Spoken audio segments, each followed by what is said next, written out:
Callie's Calamity by Jaclyn Hardy. Chapter 1. Callie pushed herself up to standing and wiped the mud and dust off her skirts the best she could. Her curls she'd worked on all morning were flying everywhere, and people stopped to stare. She lifted one foot, then the other, making sure she hadn't sprained either. Both wrists seemed fine, and she managed to escape a fat lip this time. One of these days you'll remember there's a step right here. Samantha, Callie's best friend, laughed and straightened Callie's bonnet.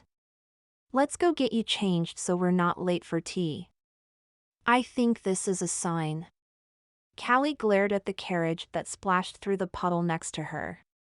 Can we please just go somewhere else? Anywhere.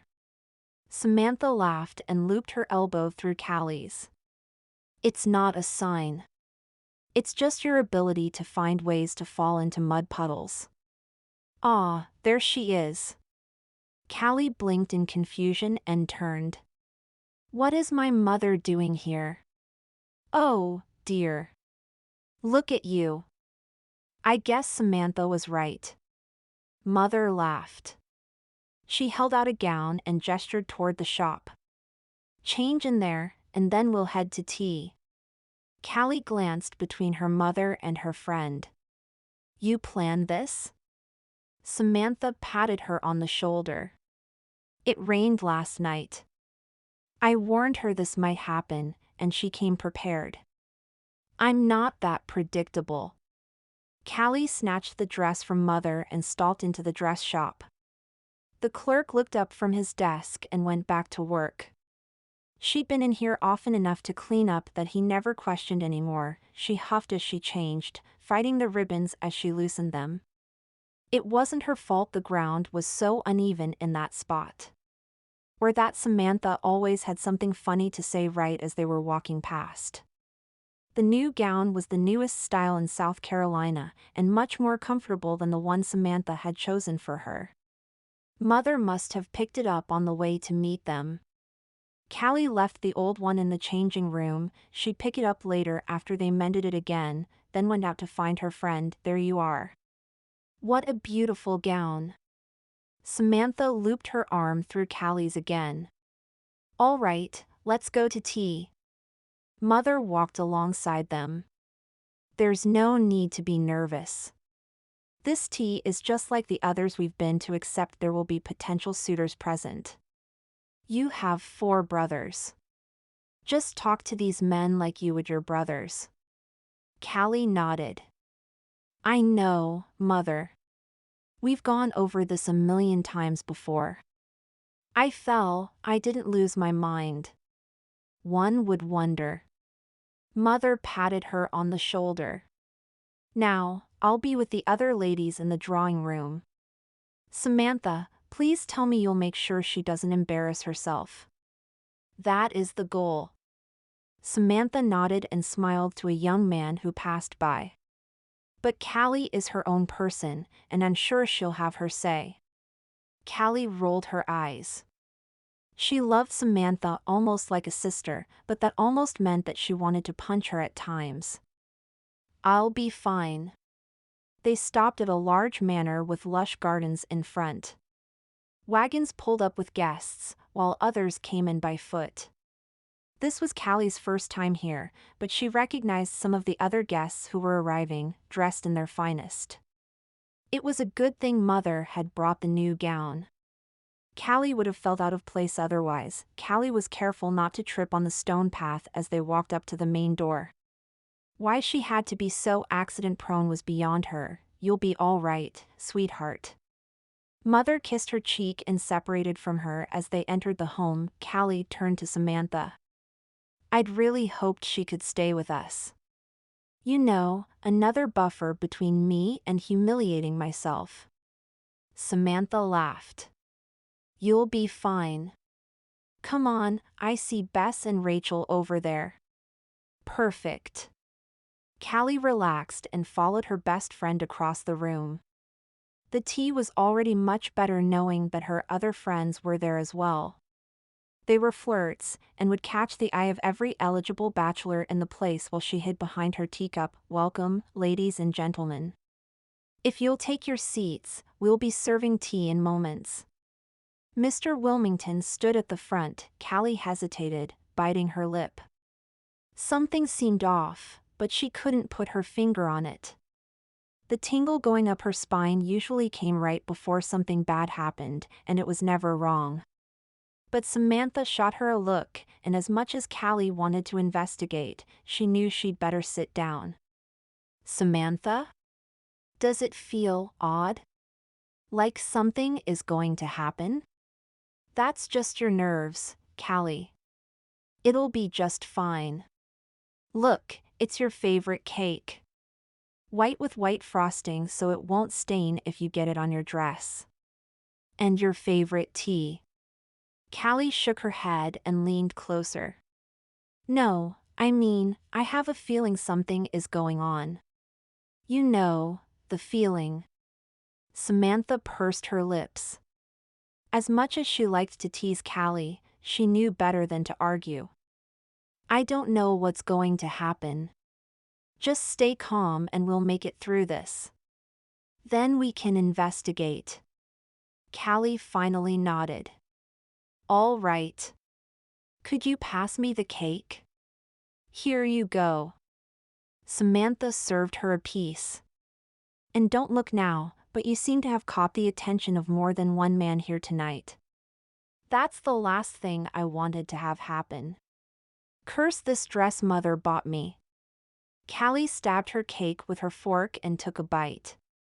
She closed her eyes and groaned. Oh, this is good. I think I might need a second helping. Samantha sighed. Keep eating like that, and you won't have to worry about talking to any men because you will have scared them away. You're right, though. This is the best cake I've ever had. Which is why I want a second piece. Callie took another bite, then froze.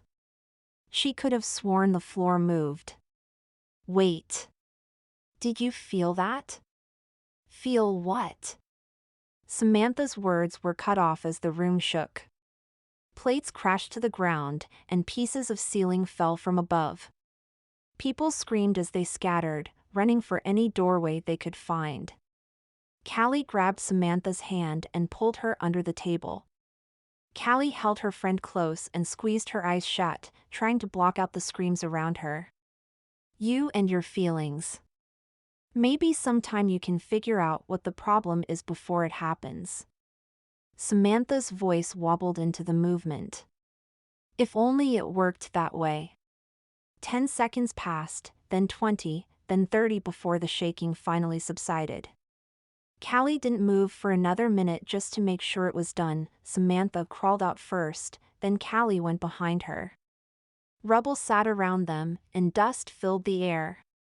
People lay still around her, and she wasn't sure if they were the guests who'd been at the same table or if they'd fallen through the holes in the ceiling. Callie covered her mouth with her handkerchief and moved through the debris, checking on those around her. Some stirred, some didn't. Most she didn't recognize because of the dust that covered them. Is anyone still alive? Samantha whispered, I don't know. Callie gasped. Mother! She picked her way through the room and went for the stairs, but a servant stopped her. I'm sorry, miss, but you can't go upstairs. It's not safe. His face was filled with anguish. The floors collapsed. It's a miracle you and your friend survived. I need to find my mother. Have you sent for a doctor? But Callie knew the answer. If it was this bad here, it would be the same throughout the city. Doctors would be needed everywhere. She sighed and looked up at the servant, doing her best to control her emotions. How can we help? Find those who are injured but still alive and see if you can pull them to safety. We'll take care of it from there. The man turned away from her to answer someone else's question. Callie turned to her friend. I can't leave. I need to find Mother. You can go check on your family. Samantha shook her head. They left town earlier today. I was going to meet with them after the banquet. Where'd they go? Callie frowned. And why didn't you go with them? And miss the chance to see how you do in a social situation? I could never do that. Samantha's joke fell flat. The train they took didn't have enough space, so I volunteered to stay here with you. Callie knew there was more to the story, but she didn't have time to waste. Explain while we help. She bent down and tore a piece of her skirts off to cover her mouth and nose, then tore another piece for her friend. This way they could protect themselves and still be able to work. It's no use helping the others if you get the dust in your lungs. Samantha sighed and took the cloth. Callie, stop. Callie paused without looking at Samantha. What? As much as we hope your mother is okay, she paused. I mean, she very easily could be. You need to prepare yourself. Callie didn't say anything as she went back to the banquet room. Her heart told her that Samantha was right, but she could mourn later. Cries from the injured sounded throughout the house, while those who could move freely helped where they could. Even as she bandaged wounds and quieted those who needed help, she couldn't help but search the room for her mother's dress. The lump in her throat and the sick feeling in her stomach told her what she didn't want to admit. Mother would have come to find Callie as soon as the quake was over if she'd been all right, and still there was no sign of her. Callie stood and stretched, every ounce of her aching. They'd been able to save a few people, but there were others who weren't so lucky. Those who had hidden under the doorways were now helping Callie and Samantha, while those who had dropped from above, night had fallen long before, and the torches on the walls could only show so much. It was time to go home and assess the damage there. Samantha slipped her arm through Callie's. Ready? No. Because as soon as I leave here, I have to face reality. Callie did her best to blink back the tears as they left the manor, but it was no use. No one would look down on her for crying after what had happened. The streets were filled with others crying as well. If we find that our worst fears are true, you will need to think of your next steps. Samantha patted her shoulder. I suppose now is as good a time as any to tell you that I have a ticket for you to go with me to Colorado. Asking Mother to get you a ticket as well was spur of the moment, but I'm glad I did. You can start a new life there.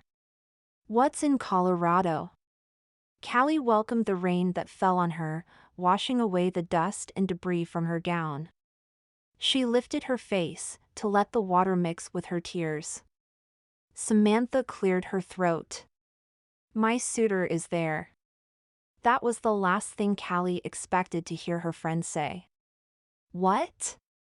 You have a suitor? Why didn't you tell me? Samantha crossed the street, avoiding the cracks in the ground. I haven't actually met him yet. His parents are good friends of mine. They started a business in Denver, and my parents are partners with them. So, how does you marrying their son come into the equation? Callie never understood being matched up with someone she'd never met. It was more ridiculous than being paraded around at balls and banquets, because it saved me from being married to a monster here in town. Samantha pulled her shawl closer. Let's go to your house. It's closer than mine. Callie turned and walked toward home. That awful man who keeps visiting your parents? Yes. He's asked to marry me many times, and my parents couldn't take it anymore. Samantha shivered. He was angry and threatened to take everything from us. And he could, you know. We owed his bank a lot of money. So when their friends offered us a place and a new job, they took it. And with that, I'll have a new husband. I don't mind, really. He's written a few times, and he's delightful. Callie glanced over at her. And why didn't I know about any of this? You were too busy with your art. Samantha patted her hand. Oh, dear. Callie followed her gaze and stared up at her home. I think we may need to sleep at your place instead. Samantha nodded, staring at the cracks in the home that Callie had lived in since she was born. The roof seemed to have caved in, and rain poured in through the cracks. Callie's heart felt like it was breaking, but she had to keep going. She owed it to her mother to just keep going. If mine is this bad, what about yours? Callie put her hand on the latch for her door, but it wouldn't budge. It's damaged enough that I can't even get inside. Let's go. Samantha picked up her skirts and ran. Callie followed behind, stepping around broken pieces of road. Her breath was ragged, but she continued on until they reached the street where Samantha lived. It was as if nothing had happened. How? The streets were empty, but otherwise, everything seemed completely normal. So strange how it affected one place, but not another. Samantha shook her head. Look closer. There's still damage, but nothing like your neighborhood. She was right. There were small cracks in some houses, and the once smooth sidewalks were buckled in places. They entered Samantha's manor. All her servants moved throughout, cleaning up the dust that had fallen from the small cracks. Parts of the ceiling had fallen, but otherwise, things seemed to be in order. Samantha found Alfred, her family's butler.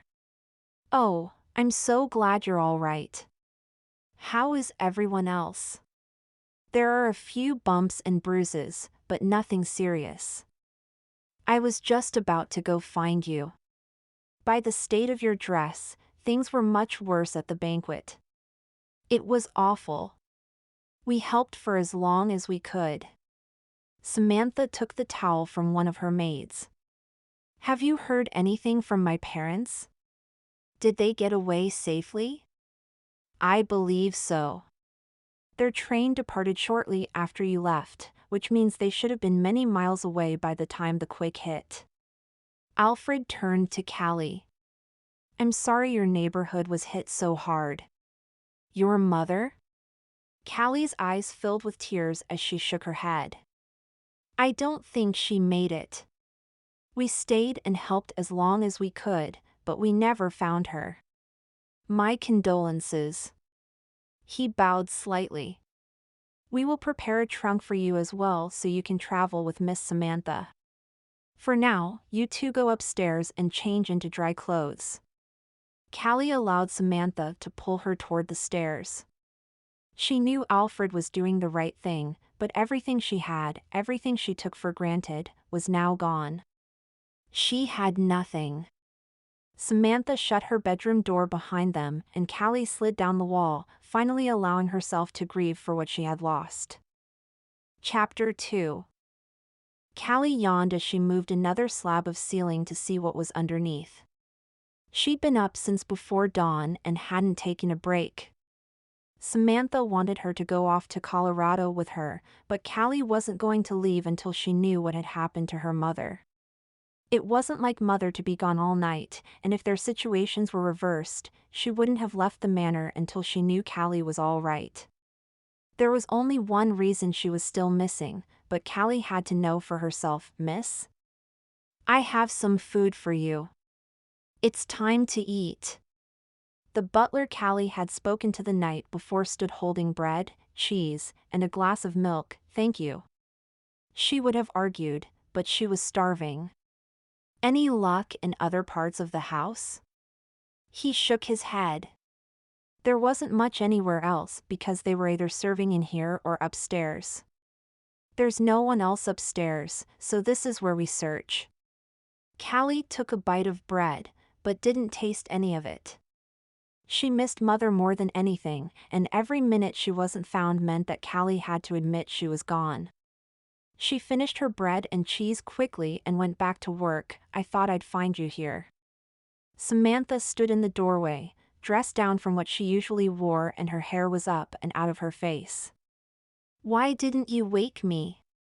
Because we were up half the night talking. And I need to know where my mother is.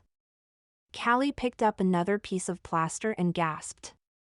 Two men lay there, and she recognized one because Samantha had pointed him out. She waved others over to help her pull them out and nearly collapsed in shock when one of them groaned, "He's alive." Callie bent down and wiped off his face. "We're here to help save you. Can you move at all?"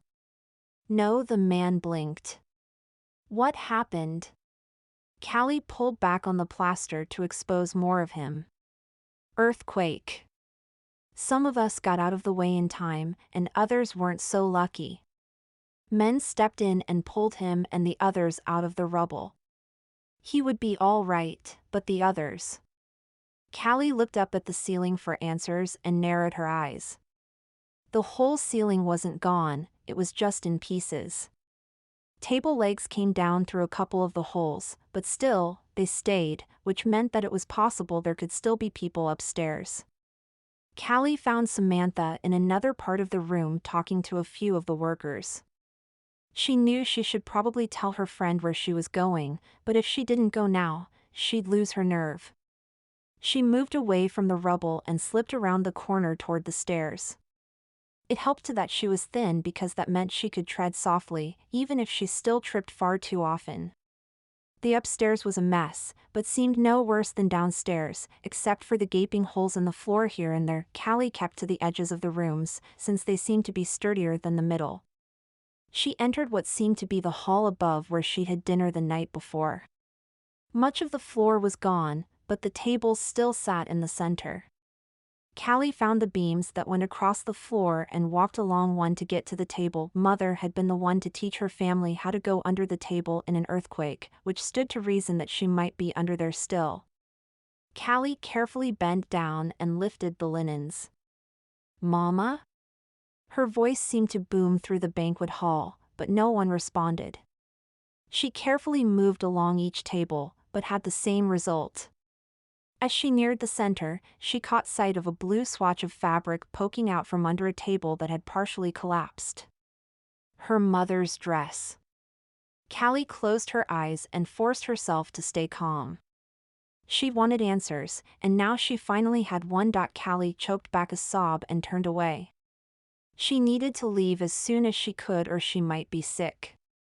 She turned and went back along the beams, nearly falling to the mess below, but managed to get back and into the hallway.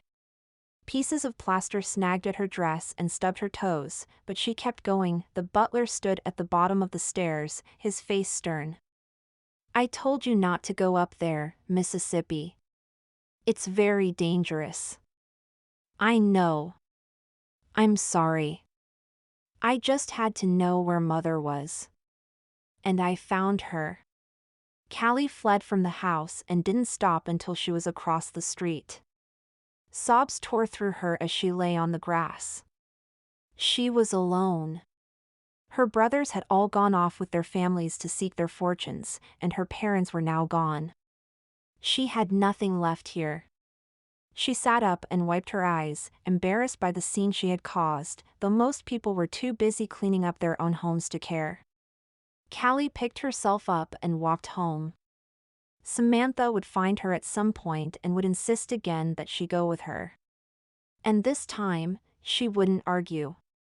Her house wasn't as bad as it had seemed the night before. Most of it looked better than where she'd just come from, but the door was still stuck. She went around to the servants' door and pushed it open to find a mess inside.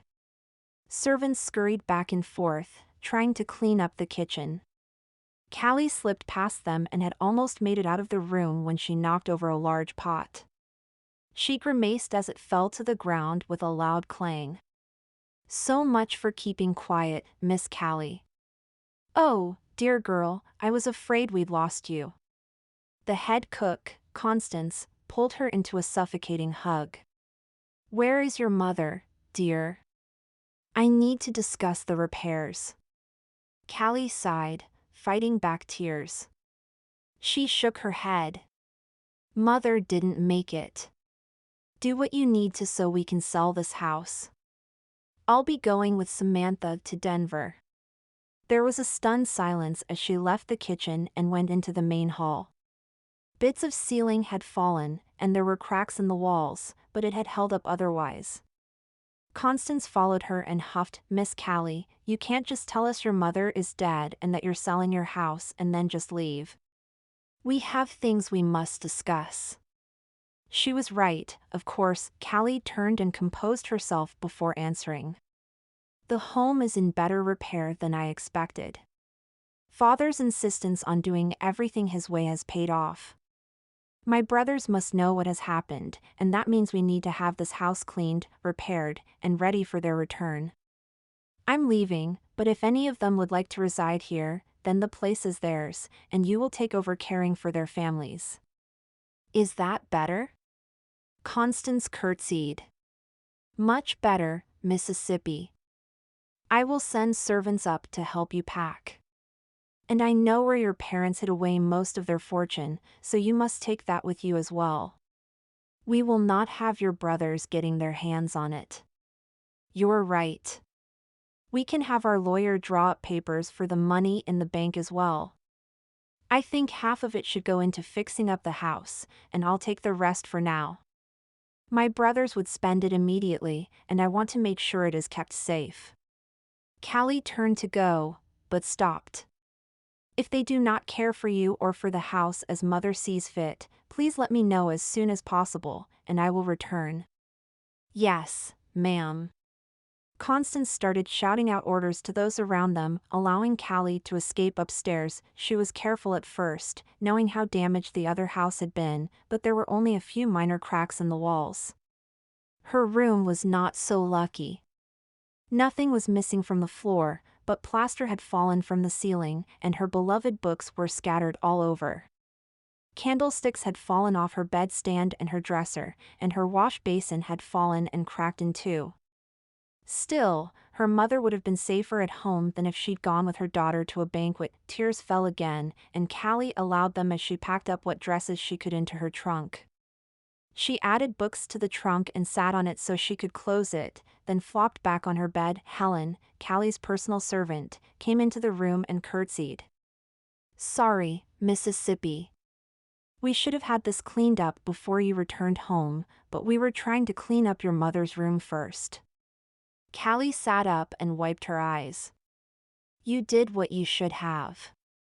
If you could help get this downstairs and then draw a bath or at least a small bowl for me to wash up in, that would be wonderful." "Of course." She curtsied again. "Are you sure you don't want me to go with you? I could help on the journey." "I'm sure.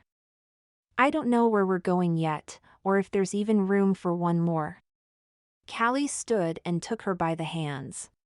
"You have been so good to me over the years.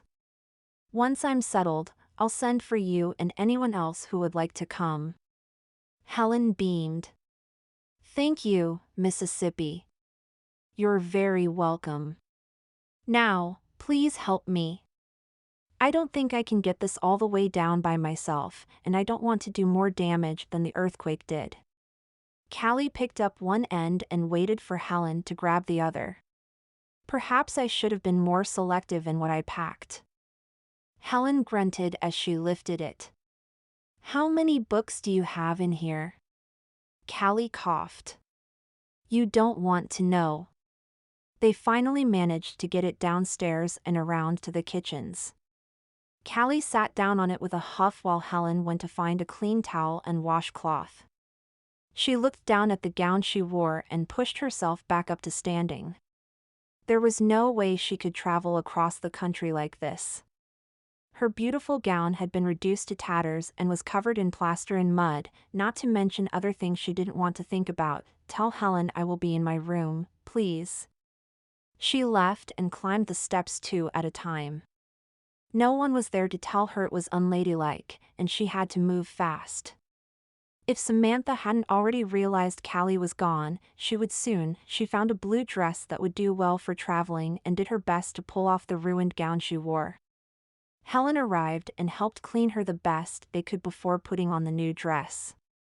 The material was soft and was loose enough that she could travel with ease. "You look beautiful, Mississippi. But could you please allow me to brush out your hair?" "Oh, Yes. I nearly forgot. Callie sat in her chair and cringed every time Helen yanked on her hair. It was bad enough when it was clean, but the plaster only made the knots worse. Perhaps I should have dumped my hair in the tub as well.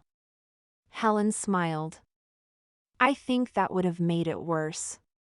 There, I got it into a bun. When you make your first stop, I suggest you have them draw an actual bath and use soaps in your hair. Callie stood and hugged her friend. Thank you. I'd better go find Samantha before she thinks I've disappeared. Oh, she's here. She arrived as I was coming up. Helen went silent and looked over Callie's shoulder and nodded at someone coming up the stairs. There you are. You can't just leave like that. One moment you're helping unearth some young men, and the next moment you're gone. Samantha was a bigger mess than Callie had been. I searched everywhere else, and I found her, Callie. I'm so sorry.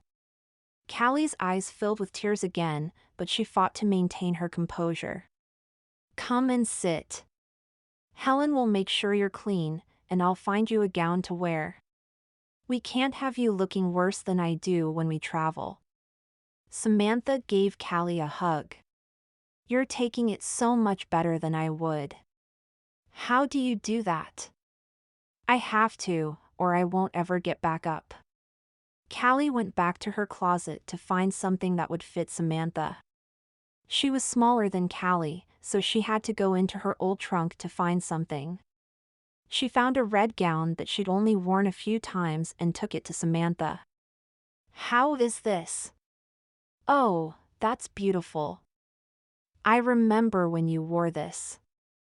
It was to play croquet, I believe. Samantha held it out. I'm not sure it will fit, but we can try it. While Samantha changed, Callie found a hat to wear to hide what Helen couldn't fix. She really did need to bathe as soon as possible. When will we leave? Callie asked. I sent a runner to my house to have the carriage meet us here. My tickets are for the train that leaves in half an hour, so hopefully they'll be here very soon. Samantha turned in a circle. What do you think? Callie tapped her finger on her chin. I think it fits you better than it ever fit me. Samantha smoothed it out. It's not the same as my own, but that's a good thing. I wish I could find out where your mother had your gowns made. This is much more comfortable than what mother chooses for me. You've seen the shop. That's where I changed before the banquet yesterday. It was damaged pretty badly in the quake. We'll have to find someone new in Denver. Callie handed Samantha a hat. You'll want this, as well as a pair of gloves.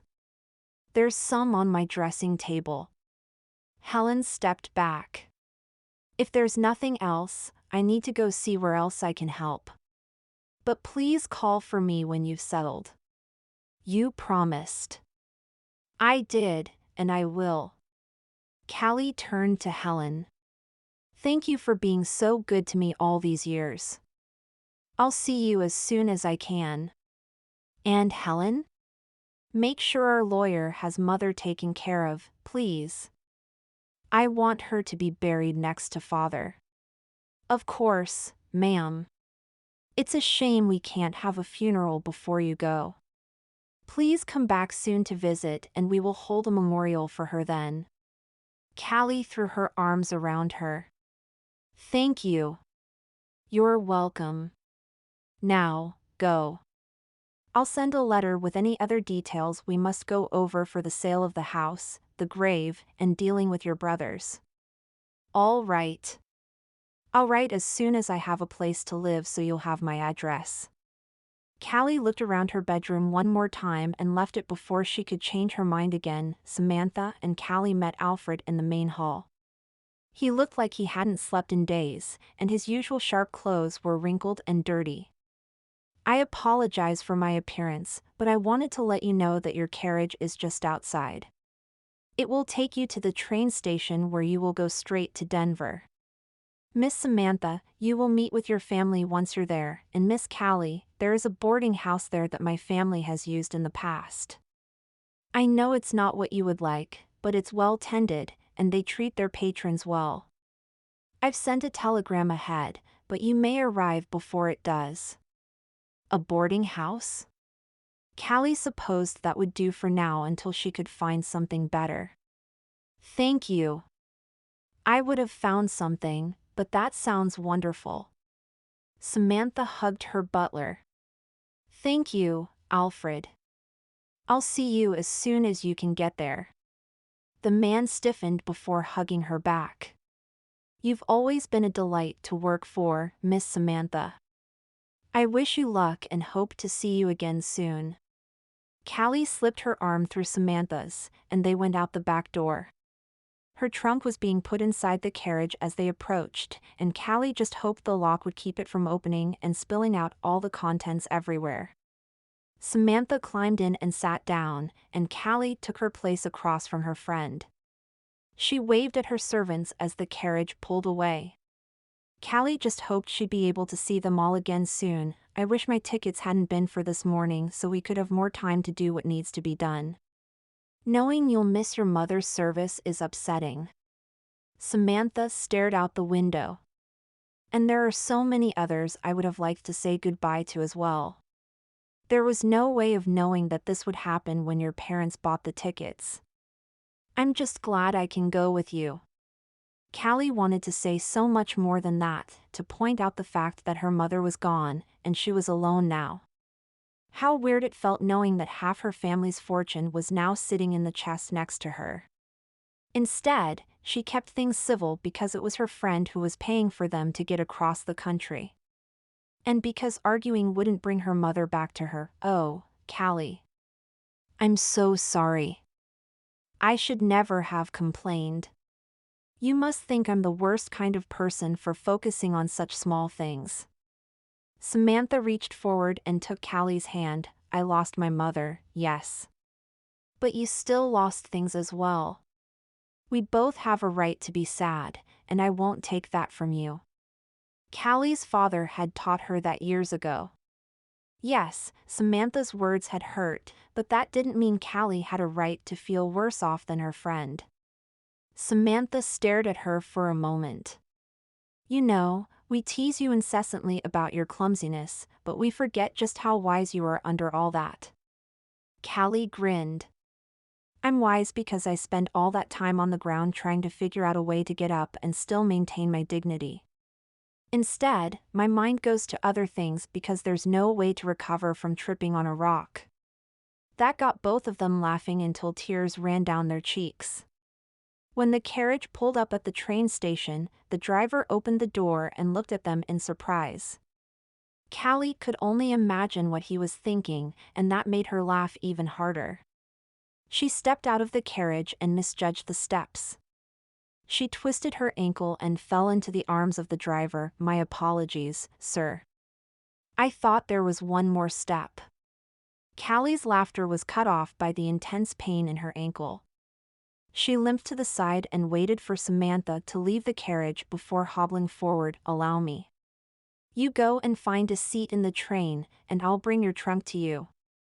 The driver shooed them off. Samantha sighed and took Callie's arm so she could help her into the train. You're hopeless, you know that? I do.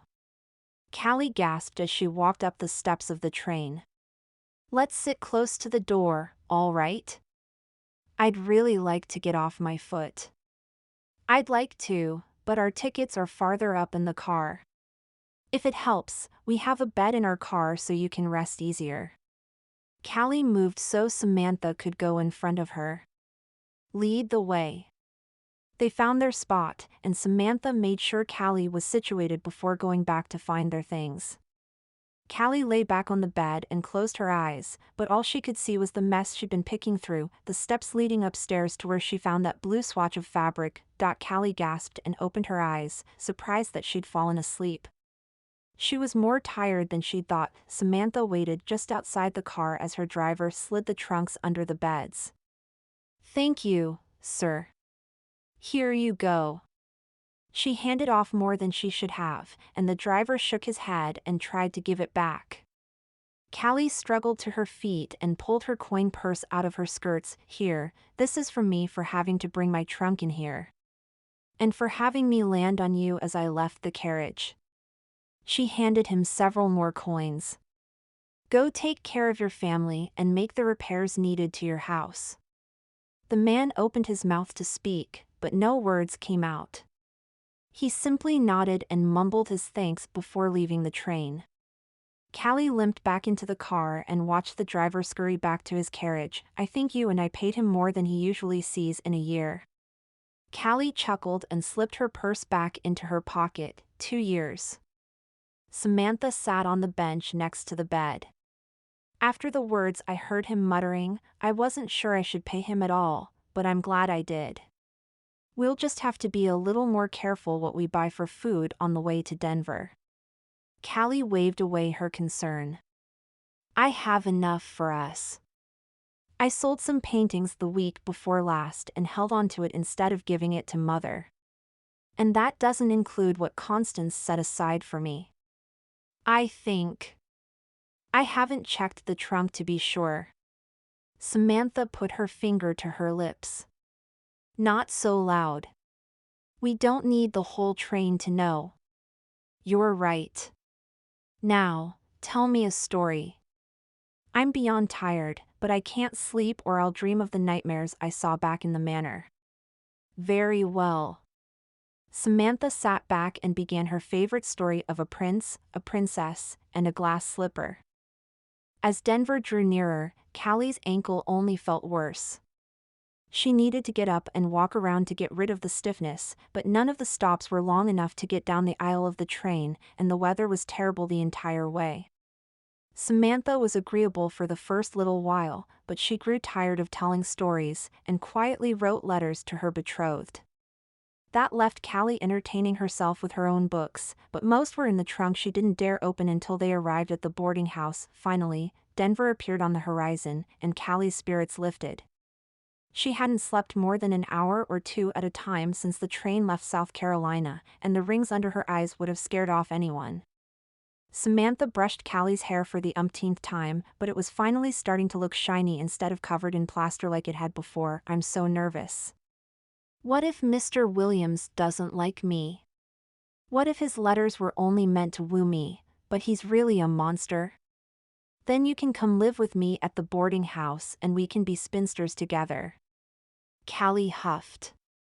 It was the 100th time Samantha had complained, and Callie was done trying to sympathize. Samantha looked over at her in surprise. Have I really been that awful? Yes. Callie stood and tested her ankle. A twinge of pain shot through her leg, but otherwise, it seemed fine. Let's just hope there's transportation for us once we get to Denver, or both of us will be homeless. Samantha giggled and put her brush away. All right. I'll stop complaining. Here, let me help you adjust your dress. Callie waited for her to fix the ties in the back. I just hope there's an art shop near the boarding house so I can paint while I'm there. I'm sure there will be. Samantha tugged on the dress. You've lost weight since we left. No, I just kept it loose to make it easier to travel. Callie held onto the bed while Samantha pulled on the ribbon. Samantha grunted. It's more than that, but clearly you don't care to hear what I have to say. I just hope you'll finally sleep once you're in your new place. Callie turned and sat back down. I'll try. I just can't get past the nightmares. If this boarding house is as nice as Alfred says it is, I'm sure you'll sleep fine and have plenty to paint while you're there. Callie nodded. I hope you're right. The train finally stopped at the station, and Callie insisted that Samantha go first. It was her family that would be there to greet them, and Callie could take a carriage to the boarding house if needed. Samantha's parents stood just outside the train and waved as the girls climbed off. Her father rushed to help with the trunks, then ordered his driver to take them to the carriage. Samantha's mother turned to Callie and pulled her in for a hug. we just received word about your mother by telegram. I'm so sorry, Callie. I wish we had space for you to stay with us. I feel awful sending you off to live with people you don't know. I'll be all right, Catherine. Really? You have a wedding to plan for Samantha, and I'd just be in the way. Callie reached for her trunk. I better go find a way there, actually. Catherine took her arm. Nonsense. We'll be taking you there ourselves. Your mother would haunt me forever if she knew I hadn't taken good care of you when you arrived. Callie was pretty sure Mother was too busy up in heaven bossing Father around to care about haunting anyone, but she limped along next to Samantha and her family. The carriage was a little squished with all of them inside, so it was a relief when they pulled up in front of the boarding house. It was charming, and Callie knew instantly that she would love it there. The gardens were immaculate, the nice rail fence begged people to come and enjoy the hospitality, and the house itself gave off a homey feel. Oh, it's wonderful. Samantha clasped her hands in front of her. It's so perfect for you, Callie. If I didn't already have a home here, I'd live here as well. It's amazing. Callie hugged her friend and then Catherine. Thank you for everything. If you need me, I'll be here. And please make sure I'm part of the planning of Samantha's wedding. Samantha took her friend's hand. I wouldn't do it without you. I'll bring Mr. Williams by as soon as I can so you can meet him. Callie picked up her trunk, wishing Helen was there to help carry it. I'm sure he will be wonderful. She left her friend before she could change her mind and limped toward the gate. Each step helped the stiffness of her ankle, and she hoped that meant it would be all right in a day or two. She walked up the sidewalk and knocked, praying that there would actually be a spot for her here. A woman answered, then moved out of the way for Callie to enter. You'll want to talk to Miss Sybil or Miss Sophia. She was gone a moment later, and Callie pursed her lips. It would have been nice to know where to meet them. Hello? May I help you? An older woman stepped out of the parlor. She was dressed in a red gown with what looked like glitter in her hair. Yes. Hi. I'm Callie Sutherland. I'm hoping the letter got to you about me staying here. I've just arrived from South Carolina. I do believe we got a telegram about you just today. We don't have a room right now, but we can possibly work something out. The woman gestured for Callie to follow her into the parlor. Please sit. My name is Sophia, and this is my sister, Sybil. We run the boarding house. Callie rubbed her forehead, trying to keep everything straight. She really needed sleep. It's nice to meet you both. Oh, my dear. You look simply awful. Surely we can find her a room somewhere. What about in the back corner room upstairs? Sybil handed Callie a cup of tea. Sophia frowned. It's very small. We were going to use that for the new maid, remember? But perhaps Miss Sutherland could stay there for now. And when something else opens up, she can take it. Sybil patted Callie on the shoulder. I suppose that could work. Sophia tapped her fingers on the desk. What do you think, Miss Callie? Callie rubbed her eyes. I'll take whatever you have. And if you need help around the house, I could do that too. The sisters exchanged glances before turning back to Callie. Sophia folded her arms on the desk and leaned forward. We would hate to offer you a room and then demand that you work for it. However, if you are willing to help with cooking or cleaning, we'd be happy to pay you a small amount. You wouldn't need to do that. I can afford to pay. Please don't take my current appearance to mean that I'm destitute. There was an earthquake. I needed to find my mother, haven't had a chance to get cleaned up. Sybil came around the desk and wrapped Callie in a hug. Let's get you washed up and sent to bed. I'll have someone take your things up to your room, but for now, come with me. Miss Sophia, would you send for Mary, please? Of course. Sophia left the room, followed by Sybil. Callie yawned and leaned back against her chair, taking in the room around her. It was blue with a piano in the corner. She'd have to play later when she wasn't so exhausted. The painting above the fireplace seemed to stare at her. She shuddered and stood to go find one of the sisters. Sybil nearly ran into her as she turned the corner. Oh, dear. You scared me. I just came to get you. Miss Sophia has the bath getting filled as we speak. We'll find something for you to change into while you get cleaned up. That sounds wonderful. Just find something, but watch out. The trunk could send books and clothing flying when you open it if you're not careful. Sybil giggled. It sounds like you pack the same as I do. I believe we have something that will fit you for now. We wouldn't want to mess up your room just before it's time to sleep. Thank you. Callie entered the small washroom and found a woman dumping water into a steaming tub. She waited for the woman, Mary, to leave, then undressed and sank into the tub. She was pretty sure she would never leave it again. The soap that had been left for her smelled of roses, which helped calm her mind. She scrubbed hard, trying to get rid of all the dust and grime from her travels and before. Her hair took a little longer to wash, and by the time she was finished, the water needed to be dumped and refilled so she could rinse off. Callie wrapped herself in a warm towel, then changed into the gown Sybil had found her. She walked up the back steps and went to the room number on her key. The hallways were decorated beautifully, making her feel right at home, but her room, it was more of a large closet than an actual room. At that moment, though, she didn't care. The warm bath had helped soothe her nerves, and for the first time in days, she felt like she could sleep. Chapter 3. James climbed off the train and breathed in the air around him. Denver, Colorado, his new home. It wasn't the same as New York City, but that was probably a good thing.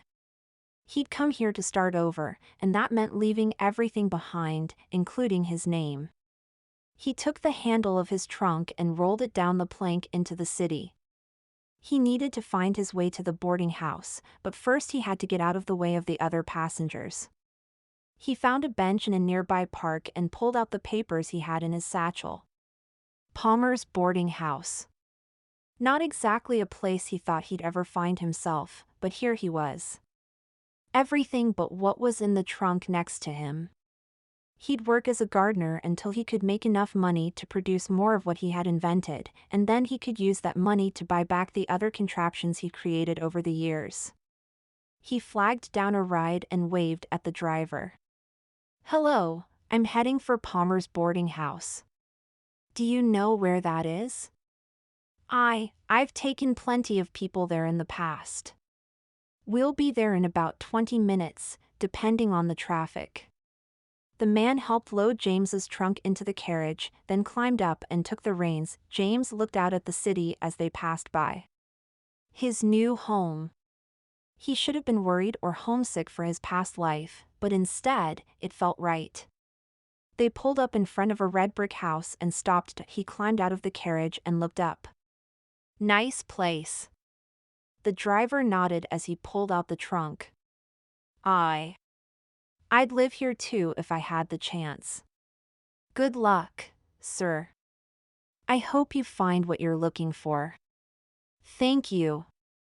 James shook his hand and turned toward the boarding house. No reason to delay any longer. He knocked and waited for someone to answer. A man opened the door and studied James before finally speaking. Yes? How may I help you? My name is James Fredrickson. I do believe you're expecting me. James was still getting used to calling himself by that name, but at least this time he didn't trip over it.mr. Palmer went to his office, picked up a sheet of paper, and read through it. Ah, yes, here you are. I believe you're upstairs and third to the left. Breakfast is served at 8, lunch at 1, and dinner at 8. If you have any questions, please ask me or my wife. And I hope you enjoy your time here. Thank you. James paused. You don't happen to know where there might be office space that I could purchase? I'm looking to move my business here, and I don't want to have to work out of my bedroom. Mr. Palmer picked up another stack of papers from his desk. I actually believe there is one near the train tracks. New building, so it might be expensive, but it would do. You're an inventor, if I'm not mistaken? James nodded, hoping no one was around to hear that. He wanted to keep his business his own. How'd you know that? Mr. Palmer smiled. Your hands. They're rough, but they're not stained with dirt or even coal, so you're not a farmer or a miner. The notebook in your pocket means you write down whatever comes to you. And your satchel seemed to move on its own. You're quite the detective, Mr. Palmer. I'm impressed. The only thing you didn't get right is my satchel. It's leaning against my leg, and I happen to have a nervous twitch. So close, the man laughed. I've had to deal with some sleuthing among my patrons in the past, and I picked up a little on the clues here and there. Very well, why don't you drop your things off and I'll get the details about the office space for you. James tipped his hat. Thank you, sir. Oh, and if you could keep my occupation to yourself, that would be good. I don't like people knowing what I do. Mr. Palmer touched the side of his nose and nodded. No one will get anything from me. That was enough for James. He chuckled to himself as he walked back to the stairs and up to the next landing. His room was nicely decorated with blues and greens, and his bed had 2 quilts for the cold nights. The larger desk would do nicely for his work, but he did look forward to seeing the space Mr. Palmer had told him about. He put his clothes in the wardrobe and set his trunk at the end of his bed, then went to the window. There was a large yard in the back with a manicured lawn, and it called to him.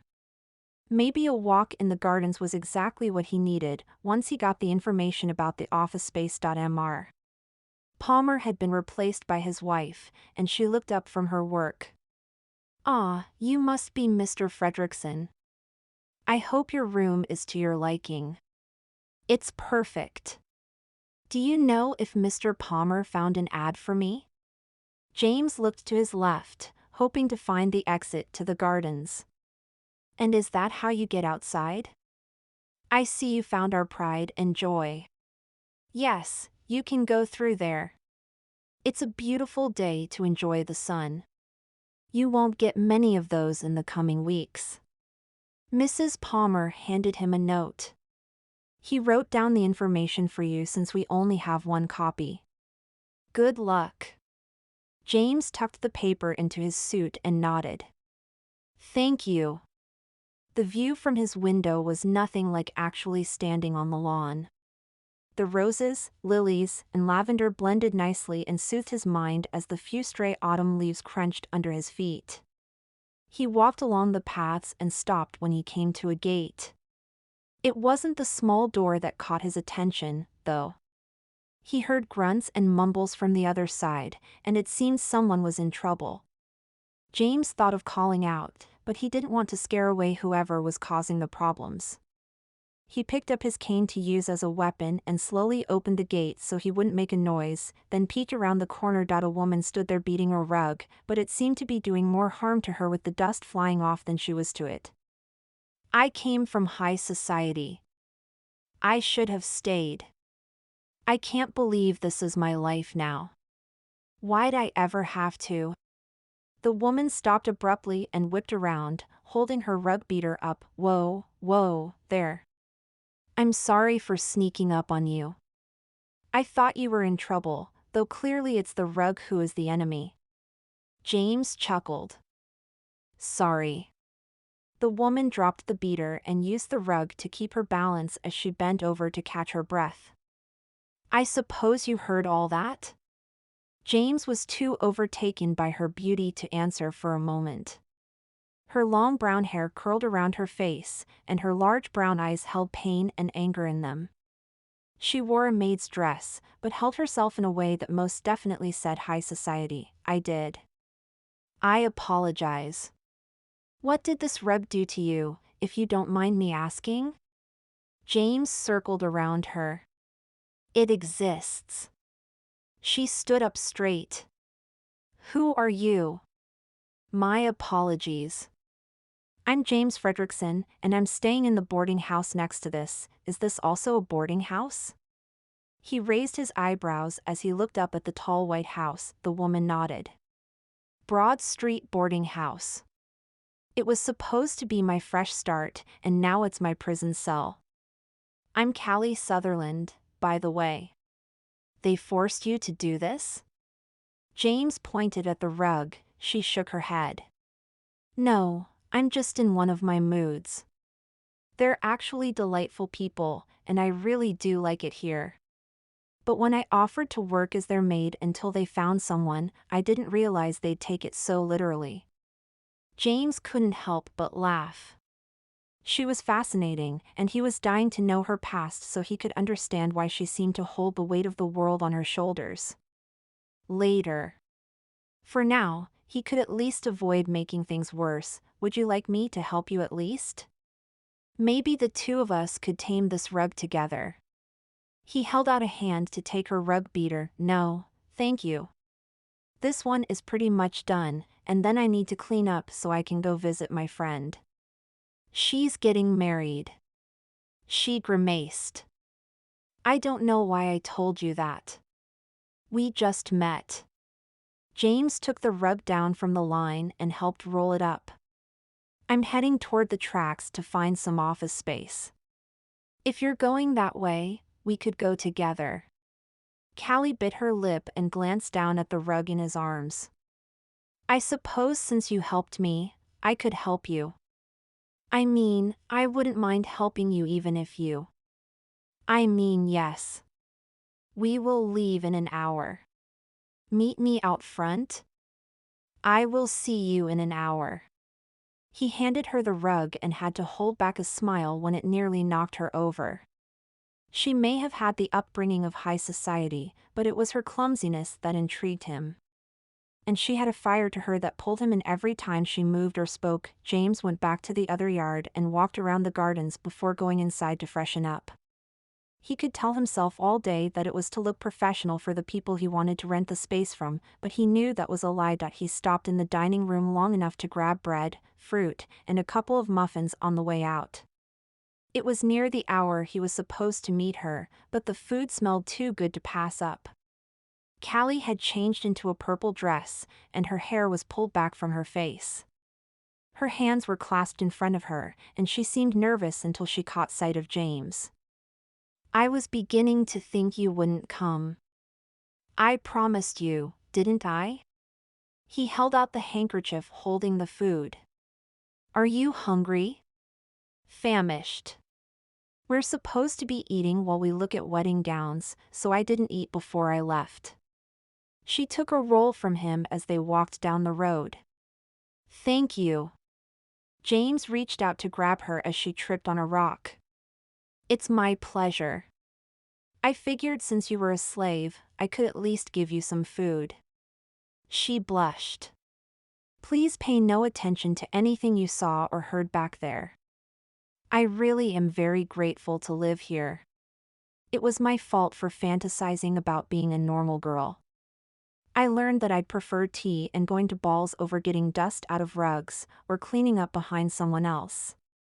The grass is always greener on the other side, right? James chuckled. I know how you feel, though. Sometimes it's good to break away from what is expected and do as we want, isn't it? Callie looked up at him. Is that what you do? James nodded. You could say that, yes. I never quite fit in because I was too busy trying to figure out how things work to pay attention to what I was supposed to be or do as society demands. If only it was as easy for a woman to do that as it is for a man. She sighed. I'm to go shopping with my best friend when really, I'd just like to read a good book or paint the gardens. And yet you love your friend enough that you're willing to go anyway. He handed her a bunch of grapes. She was silent for a moment as she popped a few of them in her mouth. Samantha is the reason I'm here. We left everything behind in South Carolina.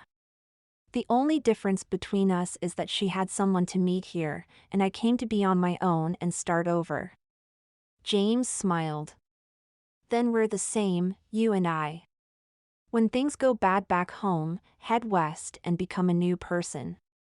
Except I'm still the same clumsy mess that I was when I left home. Callie squealed as her hair got stuck in an overhanging branch. See what I mean? How'd you, here, let me help. You're making it worse. He handed her the food and carefully pulled her curls away from their captor. There you go. Callie handed him back the food.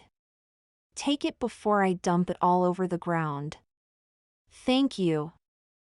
I don't know how it happens, I just know that it does, and it's nearly impossible to go anywhere with me.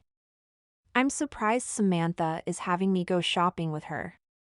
The last time I went, I nearly knocked over all the cakes in the bakery. James laughed. I'm sorry. I don't mean to make light of your problems. In fact, they just make you that much more endearing. I suppose. Callie glanced up at him. What do you do for a living? You know more about me than I've been able to learn about you. Have you heard of an automatic sweeper that runs on steam? James reached out and pushed a branch away from Callie as she passed under it. They stopped at the intersection and watched for carriages before crossing. Callie shook her head. I don't believe so. James grinned. Of course not. Because I invented it myself. You're an inventor? Callie stopped in the middle of the street, eyes wide. How do you come up with ideas? How'd you come up with that idea? Do you have one here? Most of the time when James told people what he did, their eyes would glaze over, or they'd turn their noses up at him. Callie's reaction was refreshing to say the least. I do have one here, but I need space to actually work on it. I don't want to spread pieces all over the place in my room. Callie's normally sad eyes had a glint of excitement in them. Do you think you could show me? When you have space, I mean. I do have that appointment with Samantha today, so it wouldn't have worked anyway. I would love to show you once I have the space. As long as you promise not to tell anyone about it. I've had other ideas stolen in the past. I assume that's why you're here now? Callie sighed. Why can't people just be honest? That's a good question, Miss Sutherland. One I wish I knew the answer to before I left New York. James flagged down a carriage.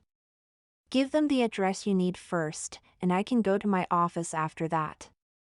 Callie rattled off the address to the driver, then climbed in. She studied James for a moment before speaking. You remind me of my father.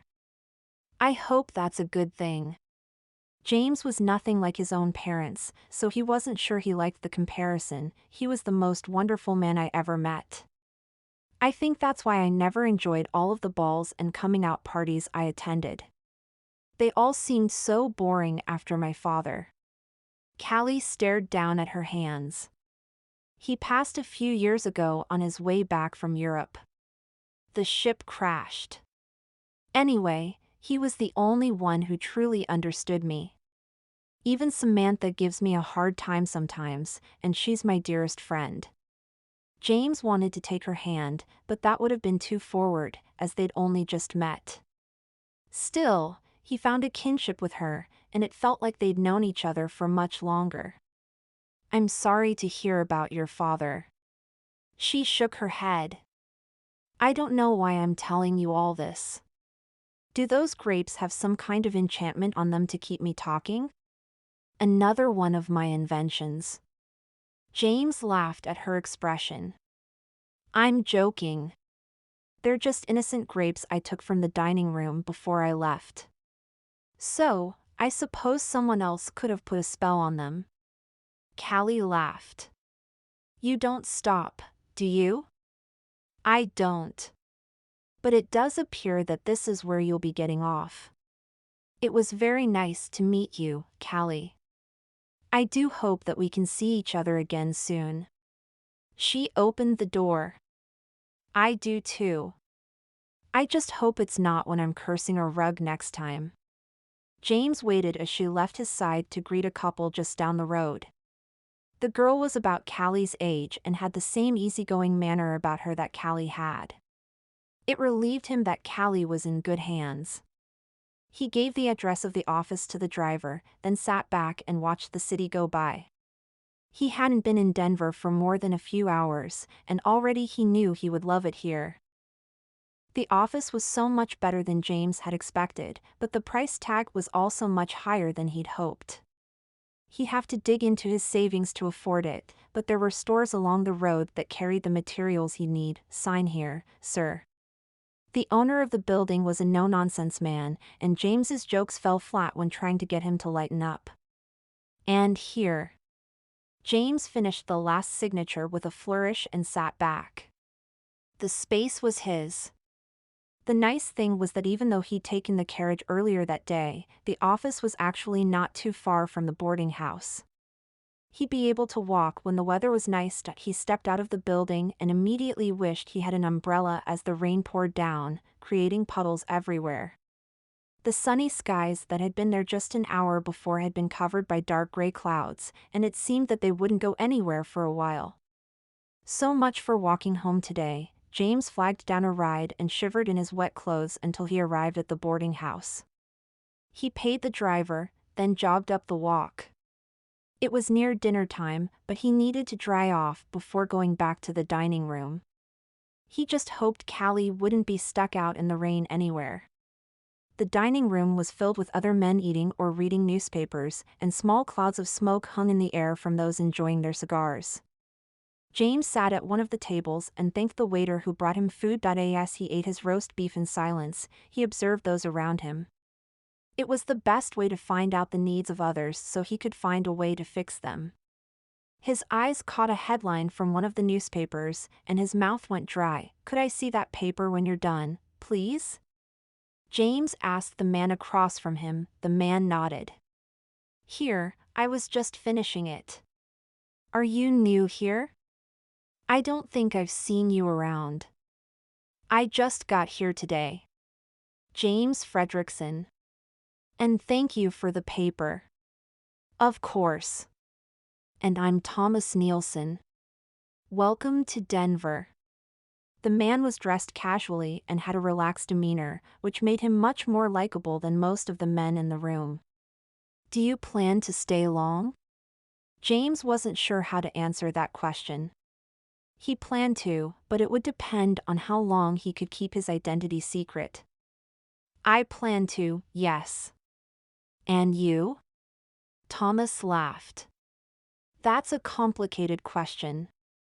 I planned to pass through on my way to California, but decided to stick around Denver for a while. I've heard California is beautiful.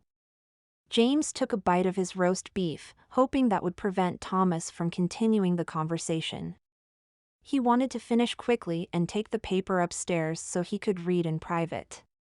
Not that he didn't want to talk to Thomas, it would be nice to have a friend here. Just not right now, I've heard the same. That's why I was on my way there. Thomas laughed and stood. I suppose I'll see you in the morning. James nodded and folded the paper on his lap, then finished his dinner quickly so he could escape. Once he was in his room, he smoothed out the newspaper. Earthquake shakes South Carolina and Georgia. He scanned the article, his stomach clenching. This must be why Callie left her home to come here. Had Samantha come for the same reason? If it wasn't so close to curfew, he would have gone over to the Broad Street boarding house right then to ask Callie about it. It would explain the sadness in Callie's eyes. Especially since she only mentioned her father, but never her mother. James scanned the article for more information, but there wasn't much to tell. A lot of damage in some areas, and barely felt in others. This also explained why Callie was willing to work as a maid. She must have lost a lot in the quake. James folded the paper and pulled out his plans. As much as he wanted to know if this was related to why Callie was here, he knew it needed to be brought up on her own terms. James just hoped he'd have the chance to talk to her again. Chapter 4. Callie finished scrubbing the floors and stared at her hands. They were pruned and she'd broken a couple of nails, something that Mother wouldn't approve of back home. But Callie didn't mind. She'd been working hard, and she could see the difference in the floors. She stood and went to find Mary. She'd spilled the bucket trying to dump it out, and Mary had insisted on doing it herself. The floors were still a little slippery, so she stayed to the side of the hall and tiptoed, hoping she wouldn't fall. "I'm finished, Mary."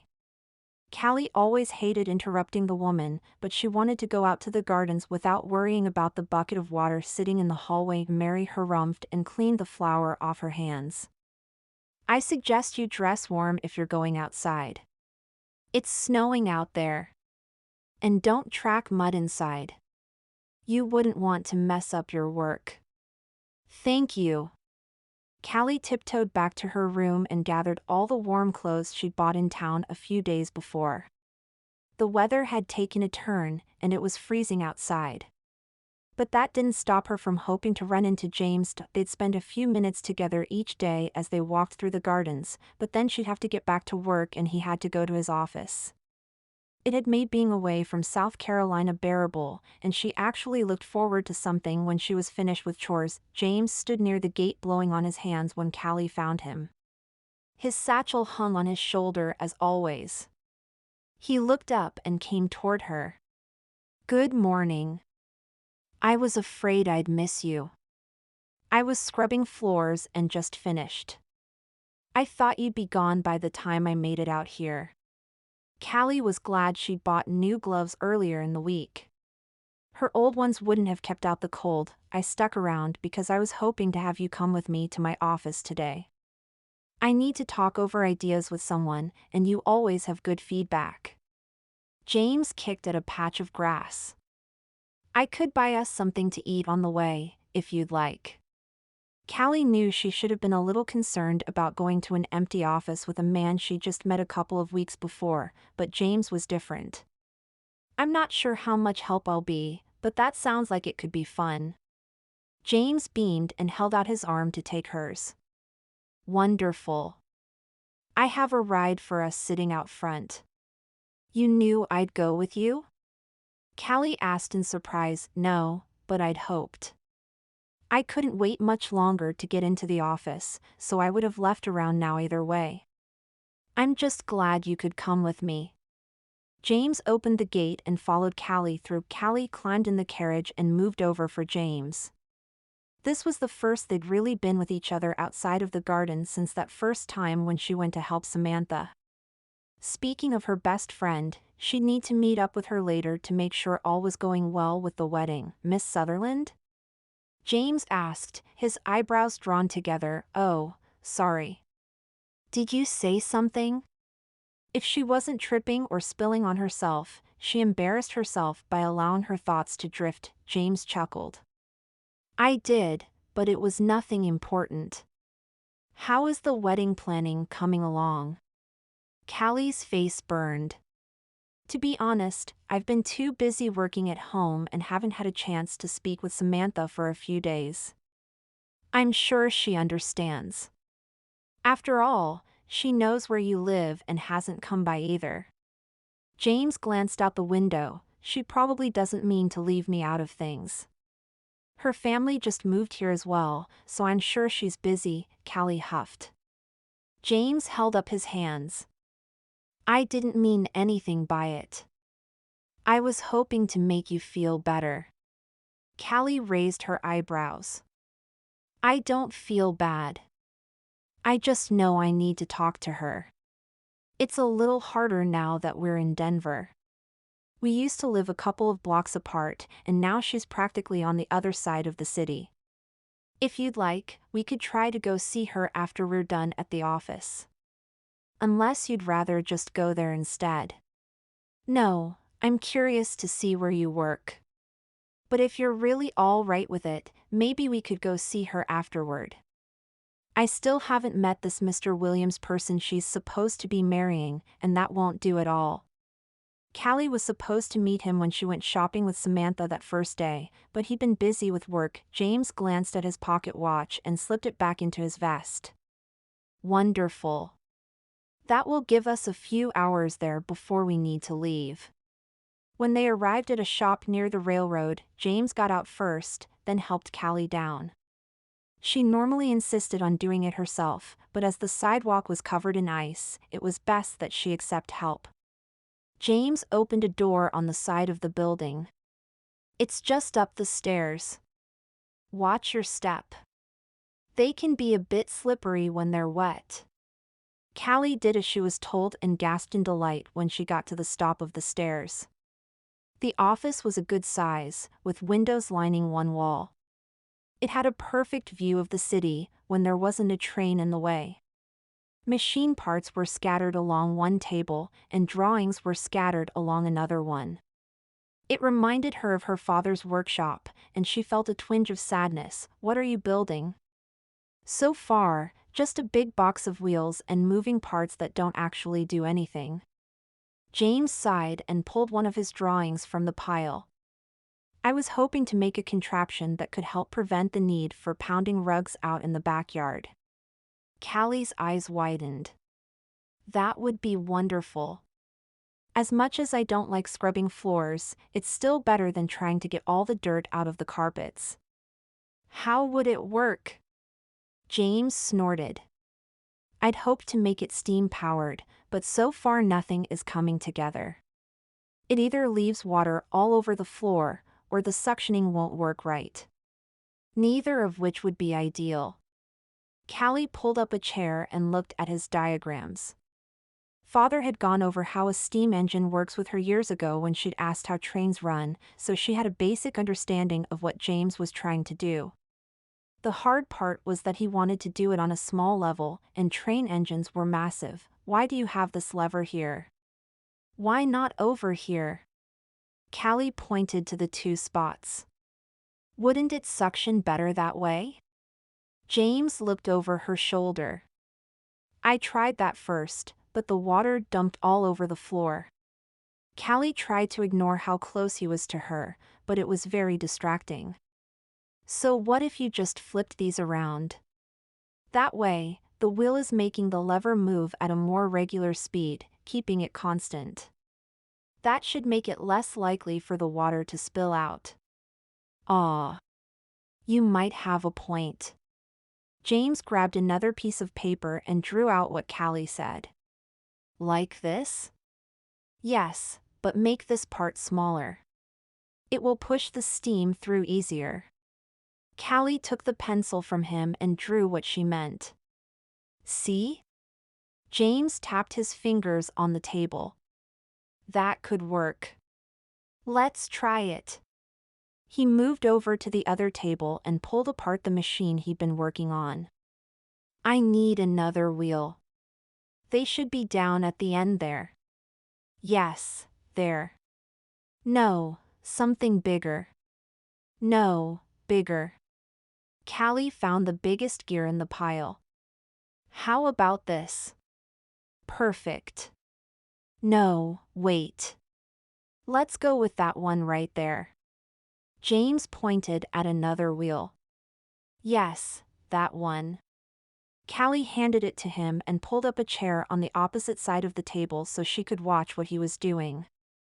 Her fingers itched to help, but with her ability to mess things up, it was better just to observe. James continued to put the engine together while Callie helped find the right pieces, some of which she guessed before he told her.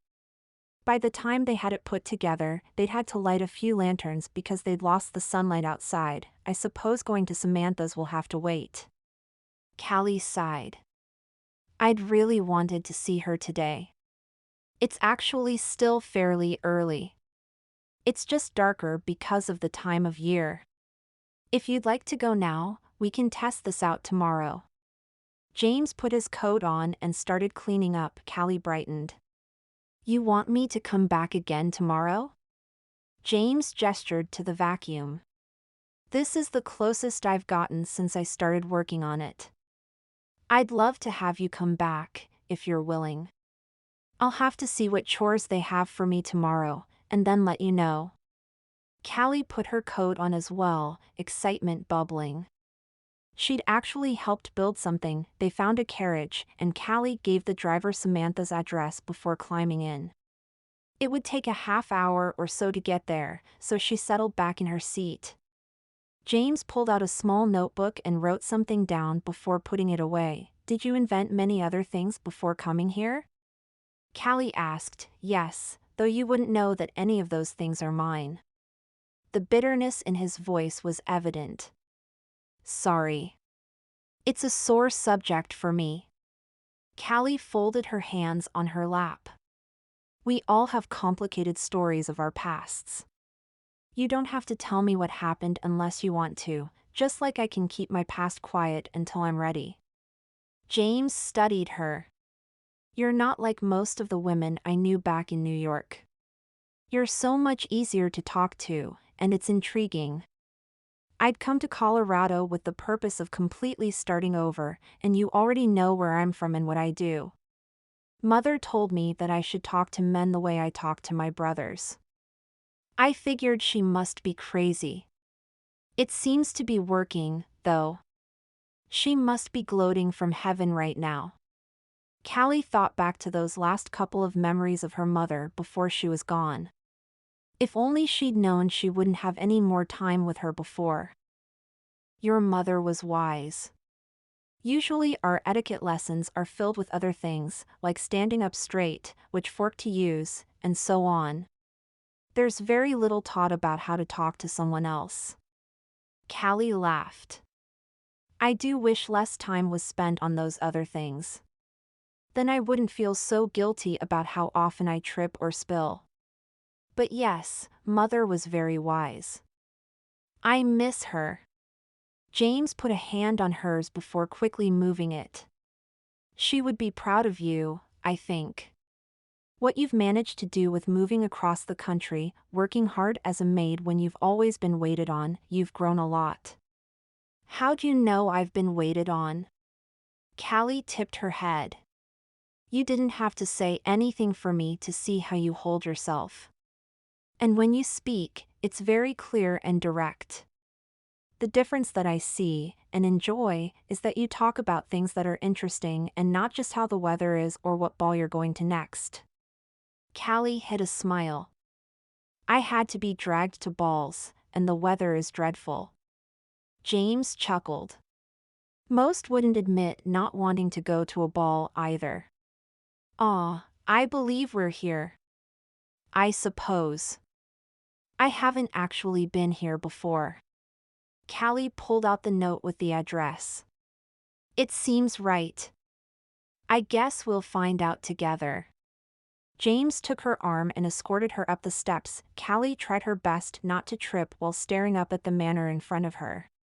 It was easily twice the size of what Samantha's home had been in South Carolina.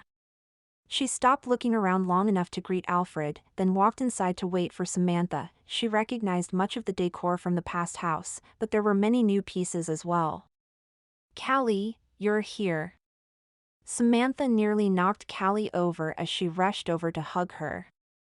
I haven't seen you in so long. I apologize for that, by the way. We've been so busy trying to get things moved in here, along with the wedding and Samantha trailed off. Who's this? James stepped forward. My name is James Fredrickson. Miss Sutherland was helping me with some work, and I offered to accompany her here. Samantha glanced over at Callie before taking James's hand. I'm glad Callie has gotten past her fear of speaking to men and has someone to watch over her. Though, it would have been nice to have some notice. The last comment was clearly directed at Callie, who coughed.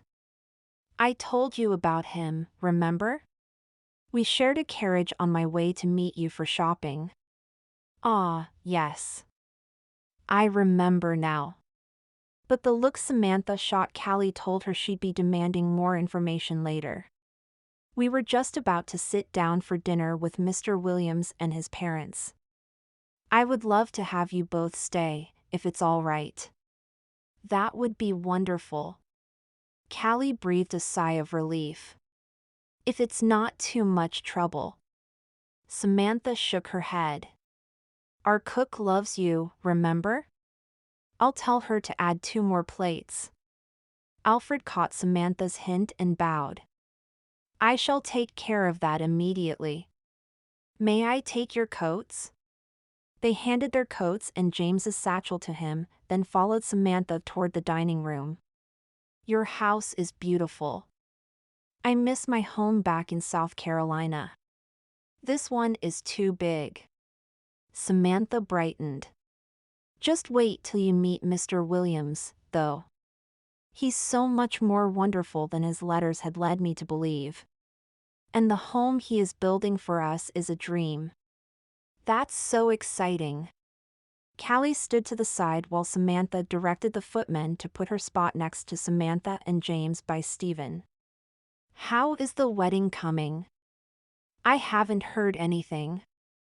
Samantha sat and pulled Callie down next to her.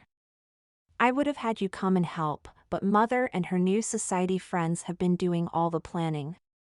Callie raised her eyebrows. And you don't mind? I figured you would be elbow-deep in linens and invites by now. Apparently, it doesn't matter what I think. Samantha leaned in close. And I expect a full report on this Mr. Fredrickson person you brought. He's rather dreamy. As is Mr. Williams. Callie giggled and put a hand over her mouth when Samantha's mother glared over at her. Dinner was served, and it was clear that the cook still remembered Callie. While the other chickens were served with a red sauce, Callie's was white, and instead of grape juice, Callie was served apple. If James noticed anything, he didn't say anything, but maybe that was more to do with Stephen grilling him about work, his upbringing, and future plans. Callie was relieved when dinner finished and they could escape to the drawing room. James was practically dragged along with the other men, and Callie shot him an apologetic look. She would have to do her best to keep those two apart in the future. Samantha pulled Callie away from the other ladies and sat in a couch in the corner. All right, I want to know everything. I've never seen you looking so happy. There isn't much to say. We see each other every day as we walk in the garden, and he's very easy to talk to. And he let me work in his laboratory today.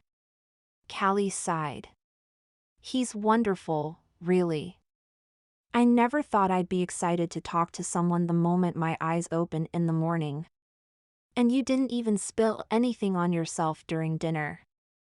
That's saying something right there. Samantha leaned forward. Don't let him go. Callie rolled her eyes. It's not that I have much choice in the matter. He's the one who will choose if we continue to see each other. Especially after Mr. Williams gets through with him. Samantha cringed. Sorry about that. He's wonderful, but he loves to know everything about everyone he meets. I have to remind him that not all people like to talk about themselves as much he does. I just hope it doesn't make Mr. Fredrickson uncomfortable. He left his past behind him in New York and doesn't speak about it much. Only that he invented a few things that his partners stole from him, and he came here to start new. That's just terrible. Samantha bit her lip. Maybe we should go stop the interrogation in there. As much as I'd love to sit here and talk, I'm rather exhausted from shopping today and could use a long, hot bath instead. Callie stood. And we should probably be heading back anyway. My boarding house has a curfew, and I don't want to be locked out. You have a curfew? Samantha's eyebrows raised. That actually makes this easier. Samantha stood and walked over to her mother and waited until she was done speaking. Sorry, Mother. I know Callie just arrived, but she needs to be leaving soon. I'm going to go collect Mr. Fredrickson, and I think I'll retire as well. Callie did her best to keep a straight face. Samantha never spoke like this, and was clearly over-exaggerating. Maybe it was because of Stephen's parents and their stiff manner, but whatever it was, they needed to leave soon or she'd ruin it by laughing. Samantha gave the same message to Alfred, who left to get James and Stephen. By the look on James's face when he walked up to Callie, he was not disappointed in the least to be leaving. Callie gave her friend a hug. I'll see you soon, I hope. Come by the boarding house sometime and I can show you around the gardens. It's freezing out there, and I suspect it will be snowing soon. I'm not sure walking in the gardens will be wise. Samantha stepped away. But I will come and visit. It's not fair to have you come find me every time. And Mr. Fredrickson, I want to thank you for taking such good care of my friend. I've never seen her happier. James smiled. You're very welcome. It was nice to meet you, Mr. Williams. He was stiff and formal, something Callie hadn't seen from him before. She took his arm and walked out into the freezing air. It wasn't until they were in the carriage that James finally relaxed. I forgot why I was so relieved to be away from a high society life. Here, I can do whatever I want whenever I want, but there I had to be entertaining people or going elsewhere for parties. Tonight was exhausting. James cleared his throat. Don't think I regretted keeping you company tonight. I enjoyed it very much. It's just that Mr. Williams is judgmental? Opinionated? Boring? Callie giggled. I know. And you should have seen the way Samantha acted trying to impress his mother. I've never seen her behave like that in my life. James frowned. Perhaps that match isn't a good one if she can't be herself. Callie nodded. I suppose. But Samantha does seem to like him, so there's that. She could have been acting like that to get me to be more ladylike, I suppose. Well, if you want my opinion, I like you just how you are. I can talk to you easily, you say what's on your mind, and not many other women would be willing to sit and work on a contraption with me. James cleared his throat. Sorry. I got carried away. Callie's face burned as she looked out the window. You're the first person since my father passed who has told me those things without laughing at my faults at the same time. Samantha and Mother meant well, but sometimes they were overdramatic about my clumsiness. Mother even brought me a new dress for that ball, even though I had a perfectly fine dress already. James raised his eyebrows. Why? She was sure I would ruin the other one. Callie sighed. Unfortunately, she was right, but what she didn't realize was that I'd end up ruining the new one as well. Oh, dear. James was silent for a moment before speaking quietly. I heard about the earthquake. Was that the reason you left? Callie's eyebrows shot up. You did? He reached and pulled a newspaper out of his satchel. One of the other men had this at breakfast the other day, and I wondered if maybe this was why you'd left. It is. Callie bit her lip, trying to hold back tears. We were at a banquet when it hit. Samantha and I helped those who were injured, but my mother. My house was damaged as well, but not nearly as much because Father insisted on having it built a specific way. But since my parents were gone, I decided to come west with Samantha. James put a hand over hers. I'm so sorry. I shouldn't have brought it up. It's all right. Besides, I brought it up by mentioning those dresses. Callie wiped a tear away and told him everything that had happened that night except finding her mother. She couldn't speak it out loud. In some ways, I feel like I betrayed them by leaving. We didn't even hold a funeral for her because there were too many others who lost their lives. That's terrible. I read of the damage, but the thought of all those people. So you just sold everything and came here? She shook her head. Not yet. I asked that the house get repaired either for sale or for one of my brothers to take over. Neither are ideal, but I didn't want to live there after everything that had happened. Maybe someday. James folded the paper back up and put it in his satchel. It would be good for you to return at some point, but being able to move on is also important. I admire how hard you work here. Thank you. Callie climbed down out of the carriage.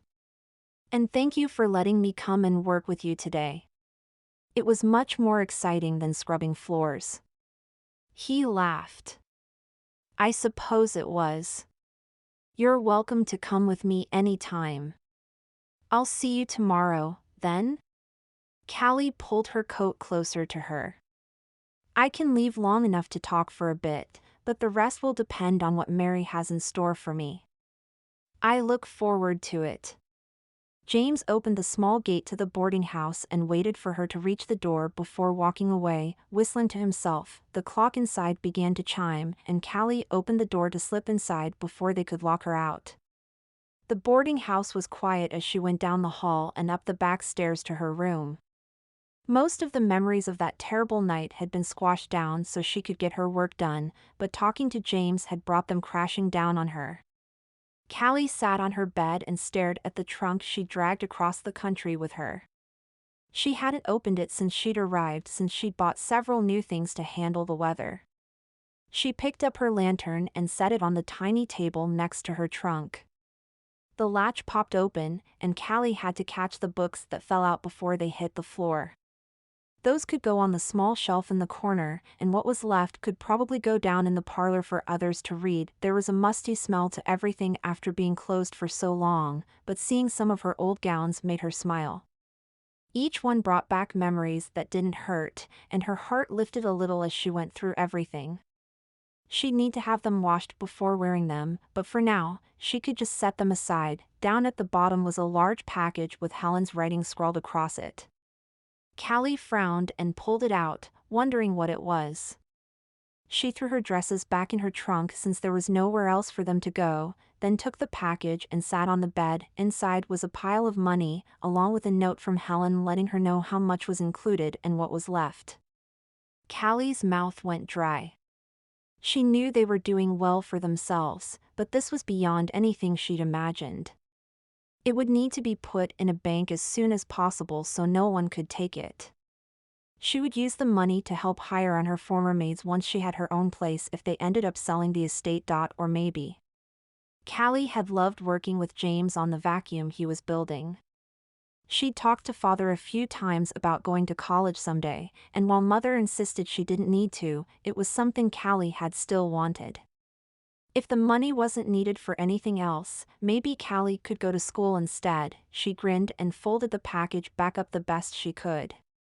In the morning, she would open an account at a nearby bank and put everything in savings until she was ready for it. Then she'd find out what colleges were in Denver and how she could apply. It was time to follow her dreams instead of what Mother, Samantha, and society had wanted for her all her life. The thought both excited and scared her. Chapter 5. James stared out at the snow falling on the ground while the other men talked and laughed about whatever they were reading in the paper that morning. He hoped the weather wouldn't deter Callie from meeting with him in the garden. He hadn't seen her much over the last week, as she kept herself busy between going to different schools, the bank, and doing work at the boarding house. But one thing never changed, and that was their short morning walks. The chime of the clock in the hallway told him he needed to hurry if he was going to see her before she left for the day. He scooted out his chair and picked up his satchel before going to find his coat and gloves. Now that his plans for the vacuum were on the right track, he kept them with him at all times so they couldn't be stolen again. Callie stood at the gate between the two houses and waved as soon as she saw him. Her cheeks were pink with the cold, and her dark hair was tied back except for loose tendrils that curled around her cheeks. It embarrassed her that it wouldn't behave, but he thought she looked beautiful even at its wildest. I got in. Her eyes danced. They weren't going to accept me, but I showed them my art and some of my writing pieces, and they let me in. James grinned. That's wonderful. And they're very lucky to have you. Callie clasped her hands together in excitement. Thank you. I still can't believe it. I get to attend college. Your parents would be proud. James turned, putting a hand on her arm as they walked toward the gate. Careful, it's probably icy. And if there's ice, whoop! Callie's foot slid, and James had to grab her so she wouldn't fall. These darn boots. They're no good in the snow. James helped her stand again and waited for her to straighten her dress and coat. Just hold on tight to me, and while we're in town today, we can find some boots that will be better for you. Callie's grip was like iron as she walked the rest of the way to the carriage. I will have to shop with Samantha for her wedding, so I won't be at your office for long today. We're looking for material and beading for her dress. Her mother took care of everything else already, but Samantha insisted on doing that part herself. All right. I'll make sure we watch the time. James wiped off the top of his hat before getting into the carriage. Oh, and I have other good news. One of the ladies living in the boarding house will be getting married next week. I'll get a bigger room, which means I can finally stop living out of my trunk. James grinned. That's fantastic. I'd suggest getting your own place at some point, but I quite like having you so near to visit with every day. Callie nodded. I agree. Plus, it would be terribly lonely living by myself. The ladies in the boarding house are wonderful people, and mealtimes are always entertaining. That's good to hear. I always worry about you having to clean for everyone. Not because of the cleaning, but because I hope they're treating you well. No one has ever treated me differently. In fact, they always apologize when I have to clean anything for them. It's quite funny, actually. Callie giggled. They somehow found what had happened and pepper me with questions while I work instead of ignoring my existence. That's a relief. Although I wonder how they found out. Maybe the same newspaper that I have? James had done some sleuthing to find any information he could about her family in South Carolina to make sure her home and employees were being taken care of, and still hadn't heard back yet. She shrugged. Perhaps. But you know me. I'm as clumsy with my words as I am with walking, and it's possible I slipped about something during a conversation. Hey, Mr. Williams had that tongue-lashing coming. Even Miss Miller agreed with you. James leaned closer. Even though she didn't admit it in front of him. Callie's cheeks went from pink to red. He was wrong to treat her like his property. I know for a fact that she doesn't like salmon, and he should have stood up for her against his mother instead of insisting that she try it. James chuckled. I'm just glad I was there to witness it. Oh, the look on all their faces. The glare on Callie's face only made him laugh harder. She huffed. If you want to keep poking fun at me, maybe I won't take you next time. He held his hands up in submission. Fine, fine. I will behave myself. But Mr. Williams looks down on my job enough that I had to relish the moment that he was taken down a few pegs. That's all right because soon you can show him that the vacuum is working and he will have to eat his own words. Callie put her gloves on. All right. It's time to go back in the snow. The walk up to the office building was icy, but James made sure Callie didn't slip. Maybe he'd have to work on a better snow boot for women once vacuum sales took off. He shook his head as he unlocked the door. He still couldn't believe they'd figured out how to make it run. There were a few changes left that he needed to make, but he'd already made the call to a manufacturer there in Denver who could begin building more as soon as the prototype was ready. Callie stood at the window, looking out at the city. I think when I do get a place here, I want to make sure I have a view very close to this one. It's amazing that you get any work done when you could be watching everything out there. That's why it's good to have you here. We stay on task better that way. James took his plans out of his satchel and laid them out on the counter. He had them memorized, but it never hurt to check them one more time. He got to work tightening bolts, ensuring the steam was still working, and polishing the body of the vacuum. It wasn't small, but it would be easy enough to work around the house. If he could replicate this one well enough, he'd work on getting a patent and having more produced. Callie stood next to him, handing off whatever part he needed or making little suggestions here or there. Normally it would bother James to have someone critiquing his work, but she had good ideas. Plus, she was wonderful company to have around and made the work go quickly. All right, step back. It's time to see if it works. James added the steaming water from the teapot on the stove to get it going, and then turned a crank. Ready? Dump the dirt in a line in front of it. The vacuum popped and steamed as it started up, and once Callie was finished with the dirt, James slowly pushed the vacuum forward.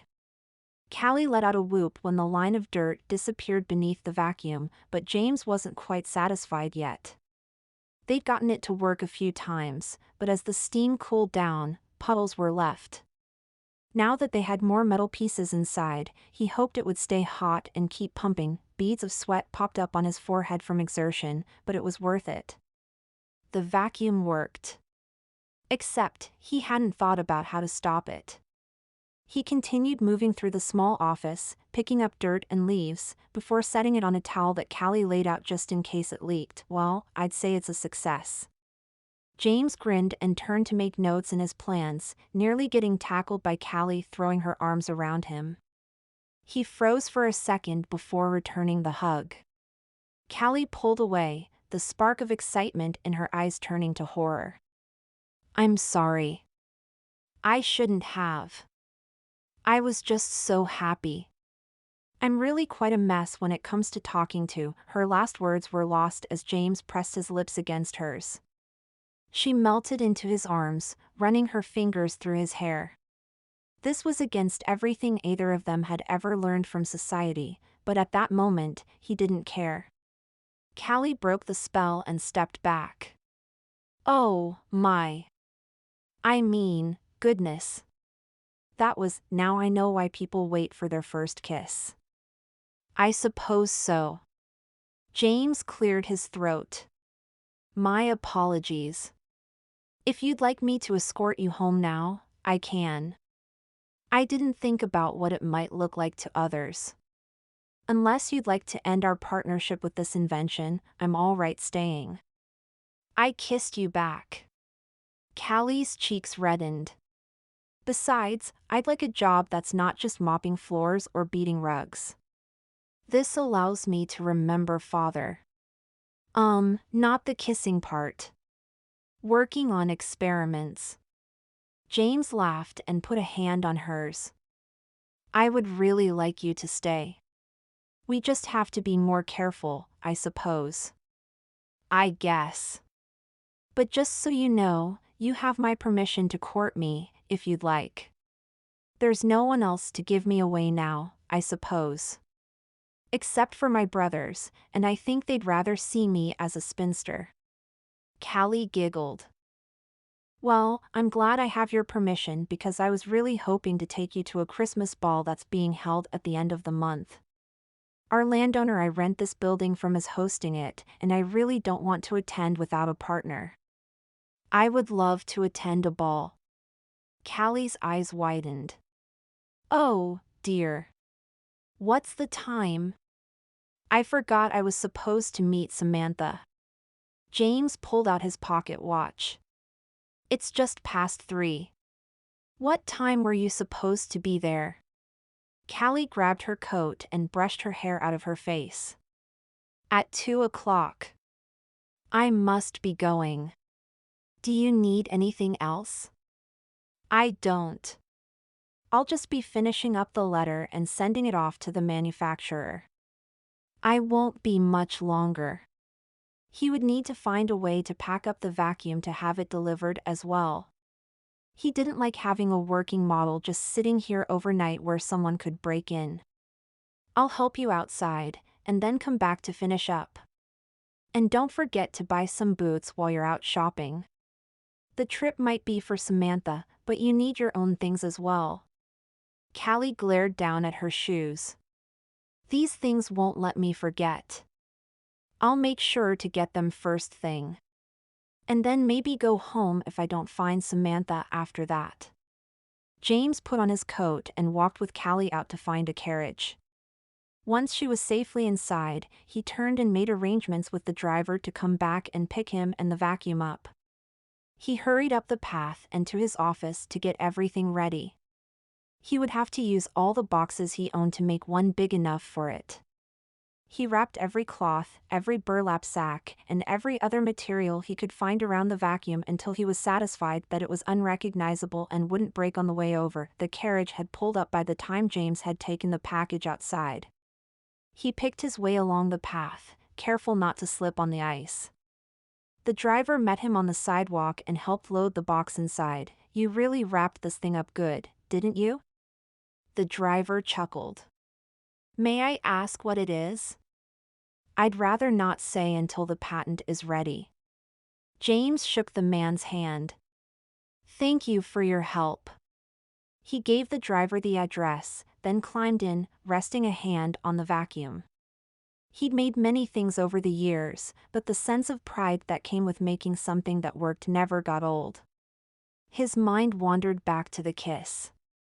He should have asked her first, but she was just so intriguing. And while Callie said that no one had to give him permission to court her, James had to admit that Samantha was slightly terrifying and probably wouldn't welcome the idea of her friend being with someone who wasn't from the same society. He was, of course, but she didn't know that. The manufacturing plant came into view, and James's nervousness rose exponentially. They'd made it work once, but now he had to make sure they could replicate the same outcome. James climbed out and paid the driver, declining his offer to help. The walk into the plant was short, and they had carts inside that could do most of the work. May I help you?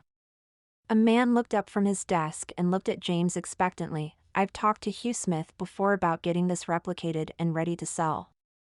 Is he in today? The man's eyes slid to where the package sat on a cart. What is it? James clasped his hands in front of him. It's something I've created, but I really do need to see Mr. Smith. Very well.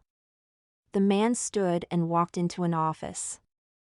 Voices could be heard, though James couldn't tell what they were saying. Moments later, Hugh came out with a smile on his face. You got it working, then? I did. I'll want to test it again before you start making a copy, but it was successful earlier today. James glanced over at the man sitting at the desk, who was listening intently. Do you think I could demonstrate somewhere not so public? Oh, yes. Of course. Why don't you bring it into my office? There should be enough room in there for it. James followed him back to the office and waited for Hugh to shut the door. I apologize for being so paranoid, but I've had my ideas stolen before. Hugh shook his head. No need to apologize. I can assure you that we're very careful when we hire anyone to work here. I myself have had ideas stolen, including some of the equipment we use in this very factory. James breathed a sigh of relief. It was nice to know he had someone else to trust. Or at least, he hoped so. Help me unwrap this and we can see if it works again. Oh, we'll need boiling water to get it started. I'll have Jack start some water. Hugh poked his head out of the room and came back. It took several minutes to finally unwrap the vacuum. Hugh whistled and walked around it, scratching his chin. Jack will have the water for us in a moment. While we wait, explain what's going on inside and out. James pulled his plans out of the satchel and rolled them out on a nearby table, then explained how everything worked. He answered questions about which metal or other material he used where, how it started and stopped, and anything else Hugh had for him. Hugh opened the door to get the water from Jack, then went back to the vacuum. Okay, let's see how this goes. This time, James stood back and let Hugh take over so he could observe from a distance. The spark of pride he had at his office paled in comparison to how it felt this time. It was actually working again. This is perfect. I might have a couple of ideas to make it a little lighter, but otherwise, I think it's to be the dream of everyone in America to own one. Possibly the world. Hugh studied the plans. We should be able to start work on this as soon as you give the go-ahead. You're sure? James bit his lip, going over everything he still needed to do to be ready. Buy the patent, find a way to distribute, and of course, be able to pay for all of the vacuums being made. Let's start with one and see how it goes while I get the patent started. Then we can take that to the bank to get my loan so I can pay you. Hugh nodded. Fair enough. We'll get to work in the morning. James shook the man's hand, signed the agreements, and left the building whistling. Leaving the vacuum behind was a little worrisome, but Hugh had locked away the vacuum and put the key where no one else could find it. He was too excited to go back home, so he decided to go find somewhere to eat and then look for something to wear for the ball. He walked the few blocks in the snow to the shopping center and decided a better pair of gloves and a coat would be good to buy as well. Businesses had started to decorate for Christmas, which made James's mood even lighter. He paused when he saw a lawyer's office just before the clothing store he'd planned to go to first. A glance at his watch was enough to change his mind. He walked inside the office and blew on his hands while he waited to be helped. A tall man in a sharp suit and slicked back hair came from another room and smiled at James. Hello. Do we have an appointment? No, sorry. I can come back another time. James put a hand on the door to leave. Wait. Tell me what you needed. The man's salesman voice dropped, and he had a pleading way that made James turn back. Sorry, I did have an appointment with someone, but they never came. This is my first week open, and I could use the business. What can I help you with? James studied the man, wondering if he could really trust him. The initial thought was that he'd lose everything to him, but now. I just needed to fill out a patent application, and I hoped you had some here. But if you're busy, I can come back. The man pointed to a chair and sat at his desk. I do have some. Go ahead, sit. We'll take care of it right now. Are you sure? James hesitated. Yes, please. Then if the other man shows up, I can let him know I'm busy. I didn't like the impression I got from him. I'm Nicholas Adams, by the way. The man shook James's hand, then went through several papers before he found the right one. Now, fill this out, I'll sign it, and then we can send it off. James took the pen from him to fill out the form. If he was so undesirable, why did you agree to represent him in the first place? He had a contraption that could help communicate with someone miles away. Different from others. I thought that maybe if I could represent him, it would help my reputation. Nicholas shifted uneasily. It wasn't just that, though. He wanted to know if anyone else had been in seeking patents. He insisted it was simply because he wanted to be the only one represented by me, but it seemed that there was more to it than that. When was he here again? James gripped the pen tightly, forcing himself to breathe. There were many people working on ways to communicate faster, but having someone show up in Denver not long after he did, I don't remember. 2 days, maybe? Thinning hair, glasses. Are you all right, sir? Nicholas frowned. Do you know the man? James wiped his forehead. I don't know, but your description does sound familiar.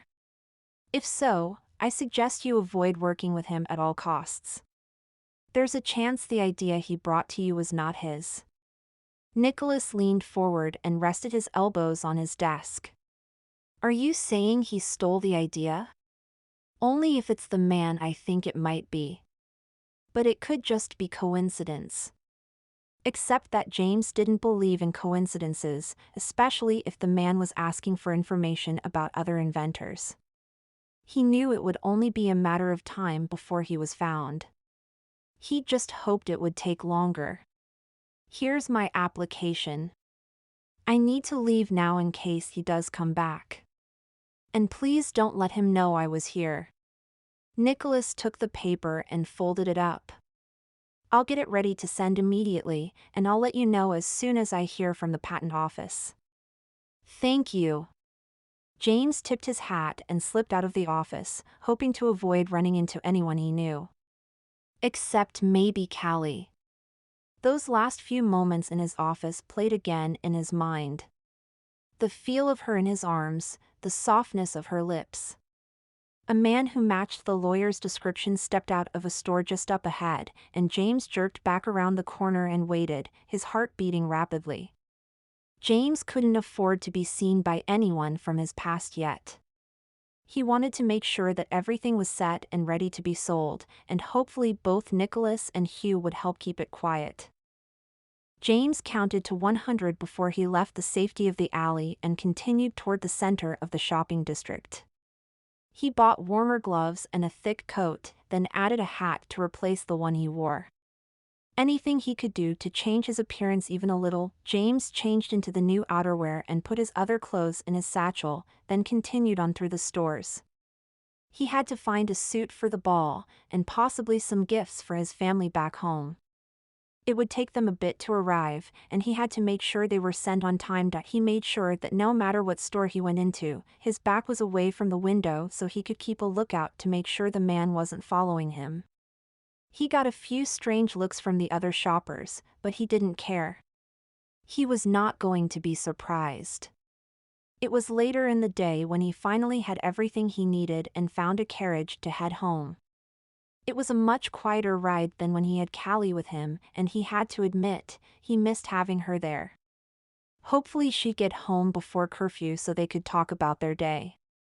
That was, if she managed to get the boots and warm clothes she'd meant to purchase. The boarding house was loud as men laughed and called to each other during dinner.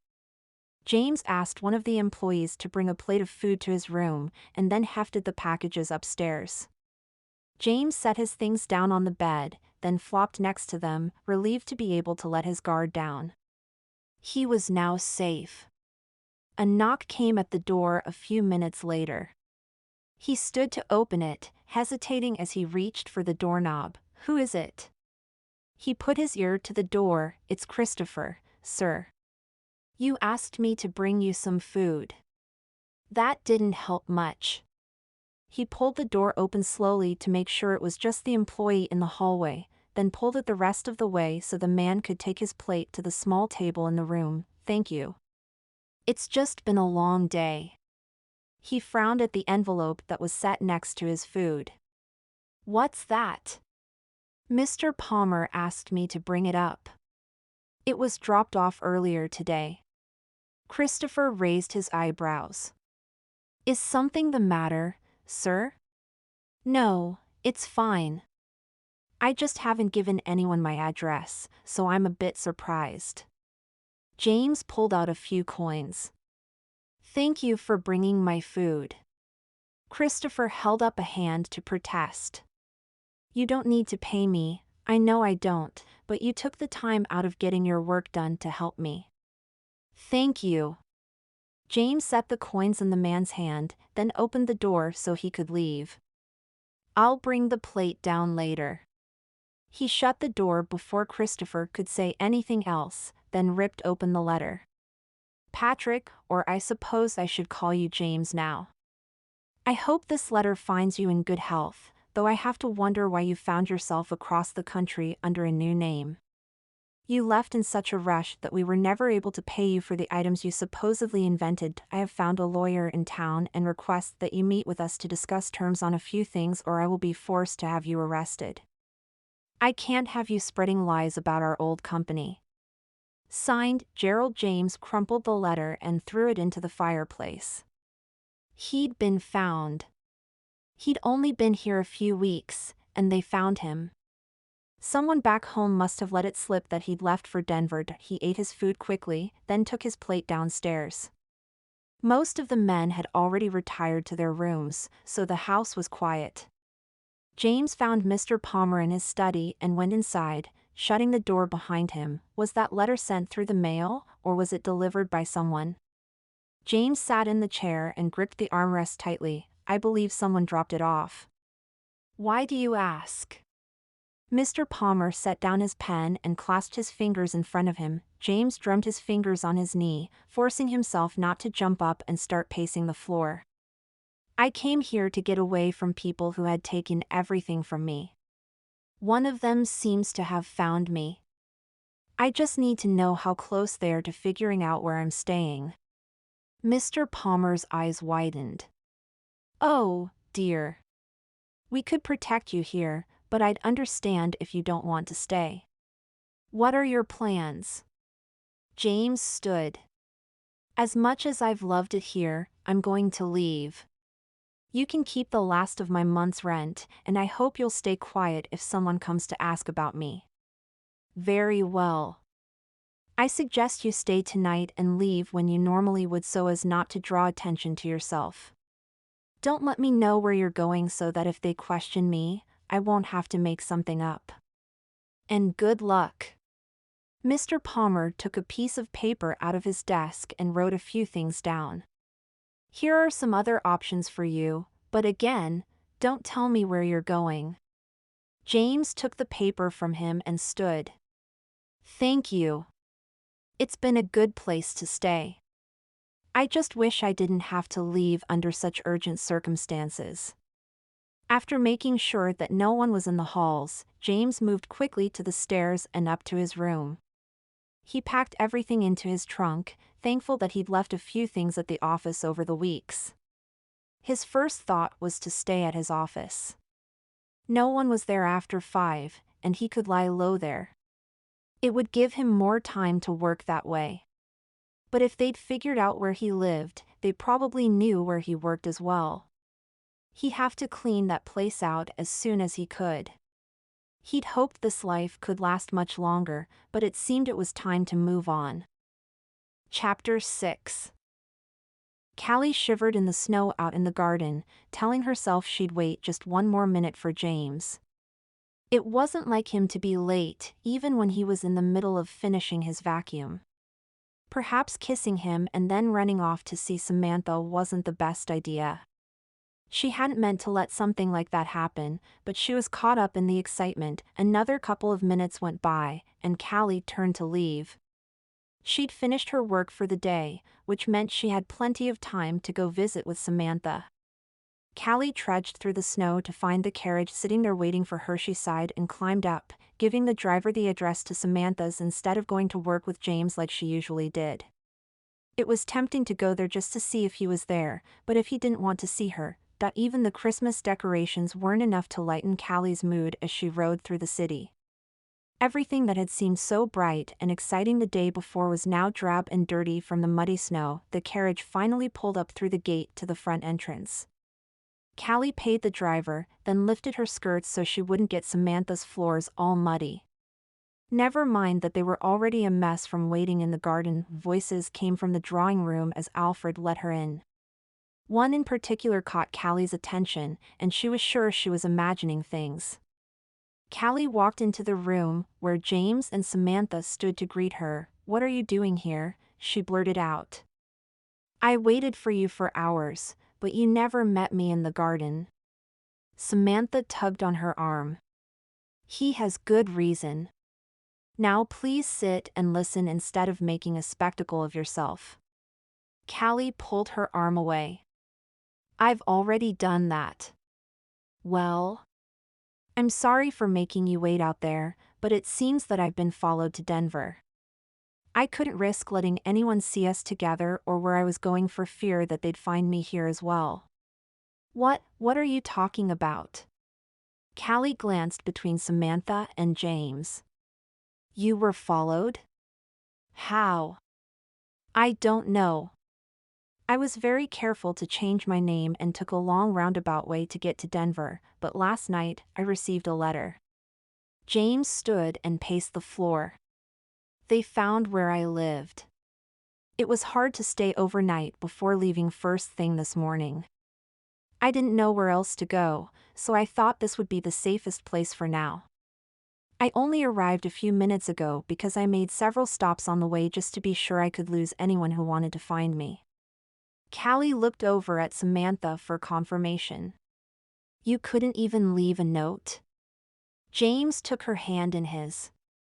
That was the hardest part, not letting you know where I was headed. Nothing makes my day more than walking in the gardens with you. But these people are tricky, and if they knew where I stayed, they'd probably know about our meetings. Please forgive me. I suppose I can.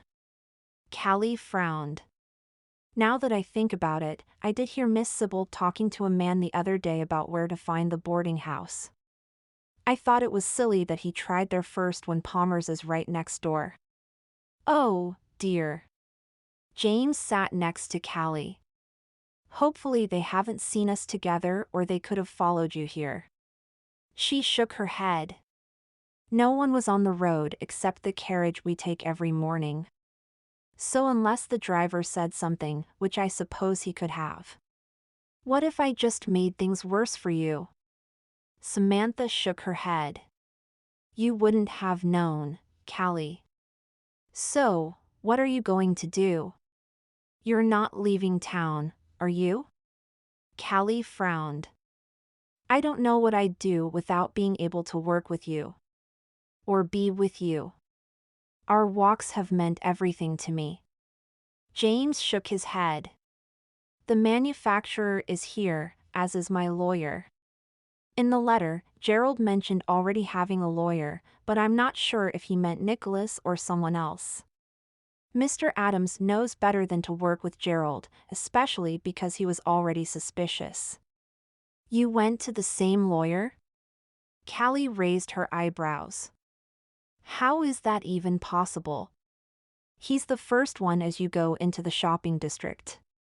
Easy to find. James leaned forward and rested his elbows on his knees. Samantha is sending someone to my office to clean it out, and we'll be shipping it somewhere. As soon as I figure out where I want to go. Callie blinked back tears. She'd loved that office. Why are people so cruel? Greed. James shook his head. We were good friends since we were children, but when he saw what I could come up with, he got jealous. We were at a fair showing a few of my inventions, and before I knew what was happening, Gerald and his team had claimed that they were all his. I fought until I had almost nothing left, and since my parents never liked what I did for a living, they wouldn't back me up. So instead, I changed my name and moved out here. It seems that escaping to Denver was just perfect for both of you. Samantha cleared her throat. Not that either of you had much choice, and both stories are tragic. But it brought you together. I think it's quite wonderful. Callie blinked.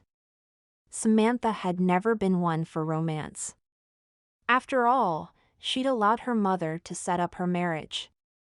But maybe interfering in Callie's relationship was her way of showing that side of her, but that doesn't help us figure out how to help him. Callie blushed, wanting to change the subject. She turned to James. Wait, if you've worked with your lawyer, does that mean you have the patent being worked on right now? Yes. He grinned. That part is done, and they're making more copies of my invention at the factory as we speak. Or at least, I hope so. Callie gasped. You got so much done after I left yesterday. That's wonderful news. So they should be too late to do any damage to you here. I hope so. James yawned. My apologies. I didn't sleep much last night. Samantha stood. I'll have Alfred show you to your room. You must sleep. We can discuss your next steps after you've had some rest. I won't argue with that. James turned to Callie. I hope you can forgive me for not leaving word. I must have had you worried sick. You did, but I understand why. She waited for Samantha to leave the room before lowering her voice. Listen, be careful what you say around her family about your inventions. I love them dearly, but they're not exactly known for keeping quiet about important matters. I would hate for them to be the reason that your world falls down around you again. James put a hand on her cheek, sending a rush of emotions through her. As long as I have you at my side, it doesn't matter what else happens. Callie was speechless for a moment before answering. I feel the same way. Now, go sleep. You'll be here for a while? James stood. Yes, Samantha's seamstress is helping me with my ball gown. She paused. You're not going to miss the ball, are you? He shook his head. I'm hoping that by that time, I'll have the patent in hand and I can announce the production of my invention. Callie watched him go, wondering what she'd gotten herself into. Whatever it was, she knew it was worth it. Samantha came in a moment later. I've said it before, but I'll say it again, I've never seen you happier than when you're with him. And you've never been so happy over a relationship until we moved here. Callie laughed. What happened to my friend from back home? I don't know. Maybe it's being courted by Steven, but I doubt that. It's just nice seeing you so happy and able to be yourself. Callie followed her friend up the stairs and into Samantha's room. I was able to be myself back home, most of the time. It wasn't as though my parents stifled me. They may not have, but society did. Samantha gestured toward the changing curtain. Now the world gets to see the Callie that I've known since we were little, and it just makes me feel happier too. Callie fought with the ribbons on her dress and pulled it off so she could put on the new purple taffeta ball gown. It was a simple dress, but it looked lovely on her when she tried it on before. She just needed a few alterations, and then she'd be ready. Samantha had insisted on having her own seamstress do it so they could be at home instead of sitting in the dress shop. With everything happening to James, she was glad she'd agreed. She made sure the dress wasn't twisted and tied the ribbons before stepping out from behind the curtain. I'd forgotten how comfortable this gown is. And it's so beautiful on you. Samantha stood on a stool and looked in the mirror, twisting and turning to see each side. Hers was gold with lace on the sleeves and bodice.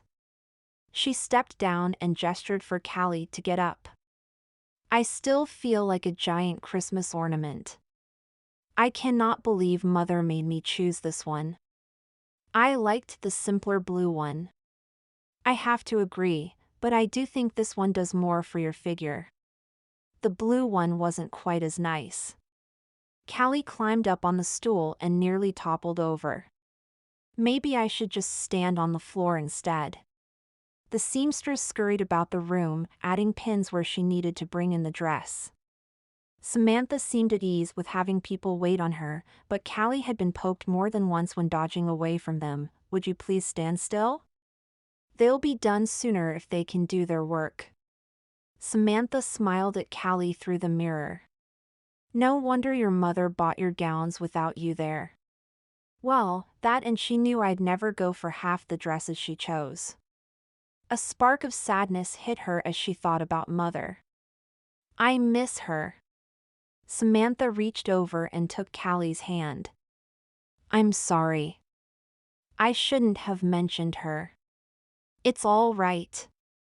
Callie picked up her skirts and flopped onto one of the chairs, then yelped and jumped up as one of the pins stabbed in her back. May I change out of this now? Samantha's seamstress nodded, and Callie immediately went behind the curtain to change. She had to wait for help to undo the ribbons so she wouldn't get stabbed by pins, and then slipped on her other dress.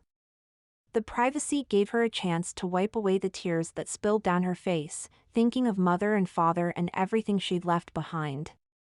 Callie? What's going on? It sounds like you're crying. Oh, dear. Samantha came around the curtain and pulled Callie into a hug. I knew I shouldn't have said anything. Come, sit down and we'll get you some tea. Callie allowed herself to be led over to a couch and she curled up so she could rest her head on her knees. Samantha told her stories like she always did when Callie was upset, but this time, it didn't seem to help. Instead, Callie got up and walked over to Samantha's writing desk and pulled out a pen and paper. Constance, I hope all is well and that you're all in good health. Things are good here. I'm working as a maid. Can you believe that? Thank you for teaching me how to scrub floors and do laundry, or I would be a mess. How are the repairs on the house coming? And have you heard from my brothers? I have been waiting for any news on a memorial for Mother, but nothing has come. Oh, and you won't believe it. I've met a wonderful man named James. We go on walks every day together, and he lets me work with him on his inventions. Please send any news. I miss you all. My love, Callie. She finished the letter and folded it up. Being able to write to the people back home had lifted her spirits. Now that things were somewhat settled here, she could think about going back to help there. School would start after Christmas, so it would have to be soon. I believe Alfred has some letters from Mother to send, so if you'd like him to send this one as well, I can have him do that. Samantha held out her hand. Thank you. Callie wrote the address on the letter and gave it to her friend. I think I will set aside some money to travel home for a few days.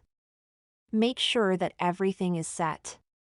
Then I'll be back for school and for your wedding. Samantha pursed her lips, but didn't say anything as she went to the door to hand off the letter. When she came back, she seemed disappointed. I suppose that makes sense. You need to say goodbye to your mother. I just hope that you don't forget to come back afterward. You know there's nothing left for me there. You, James, school, it's all here. I just have to make sure everything is all right. I find it odd that I haven't heard from anyone since I got here, and I want to see what's going on. Callie dropped onto the couch. I understand. I'll just miss you. Samantha brightened. Maybe I should go with you. If you weren't getting married soon, I'd jump at the chance to have you come. I'll be fine. Callie stretched. I am hungry, though. Is it time for lunch yet? Probably. Samantha thanked her maids. I'll change, and then we can go see what there is in the kitchen. Callie rested her head on the couch and closed her eyes. It had been a long day already, and she needed to rest for just a bit. The room was dark when Callie jumped awake. Someone had put a blanket over her at some point. She stood and stretched, her arms and legs angry after being stuck in such an uncomfortable position for so long. She blinked away the last of her strange dream and went to the door. Samantha, James, and Stephen were in the parlor when Callie finally found them. She stepped back into the hallway to check her hair and dress, then walked back in. Sorry, I must have dozed off. What have I missed? Callie sat next to James and folded her hands in her lap. Miss Miller tells me you're heading home to visit. I offered to go with you, but of course that's up to you. James leaned close. We can talk about this later, if you'd like. Callie could feel her cheeks burning. I would like that, yes. Somewhere more private, please. James chuckled. I was actually hoping to go on a walk. I've heard the gardens here are beautiful. They are. I'll get Callie's coat. Samantha jumped up and left the room. Callie was still trying to process everything that was going on since she woke up, but a walk sounded nice. Especially if it meant getting away from the eyes staring at her. I would love a walk. I'm all stiff from sleeping. James helped with her coat, and then put his on before they were shown to the back where the garden entrance was. I was really hoping you'd say yes. I needed to get away for a bit. I understand completely. Callie slid her arm through his and held tight as they walked toward the garden path. Hopefully they treated you well while I slept. Oh, they're very gracious hosts. I just needed some air. They walked in silence before James turned to Callie. Do you mind if I go with you to South Carolina? It's going to take a few weeks to get the patent approved, and I'd like to stay out of the way of anyone who might be trying to find me. Callie shrugged.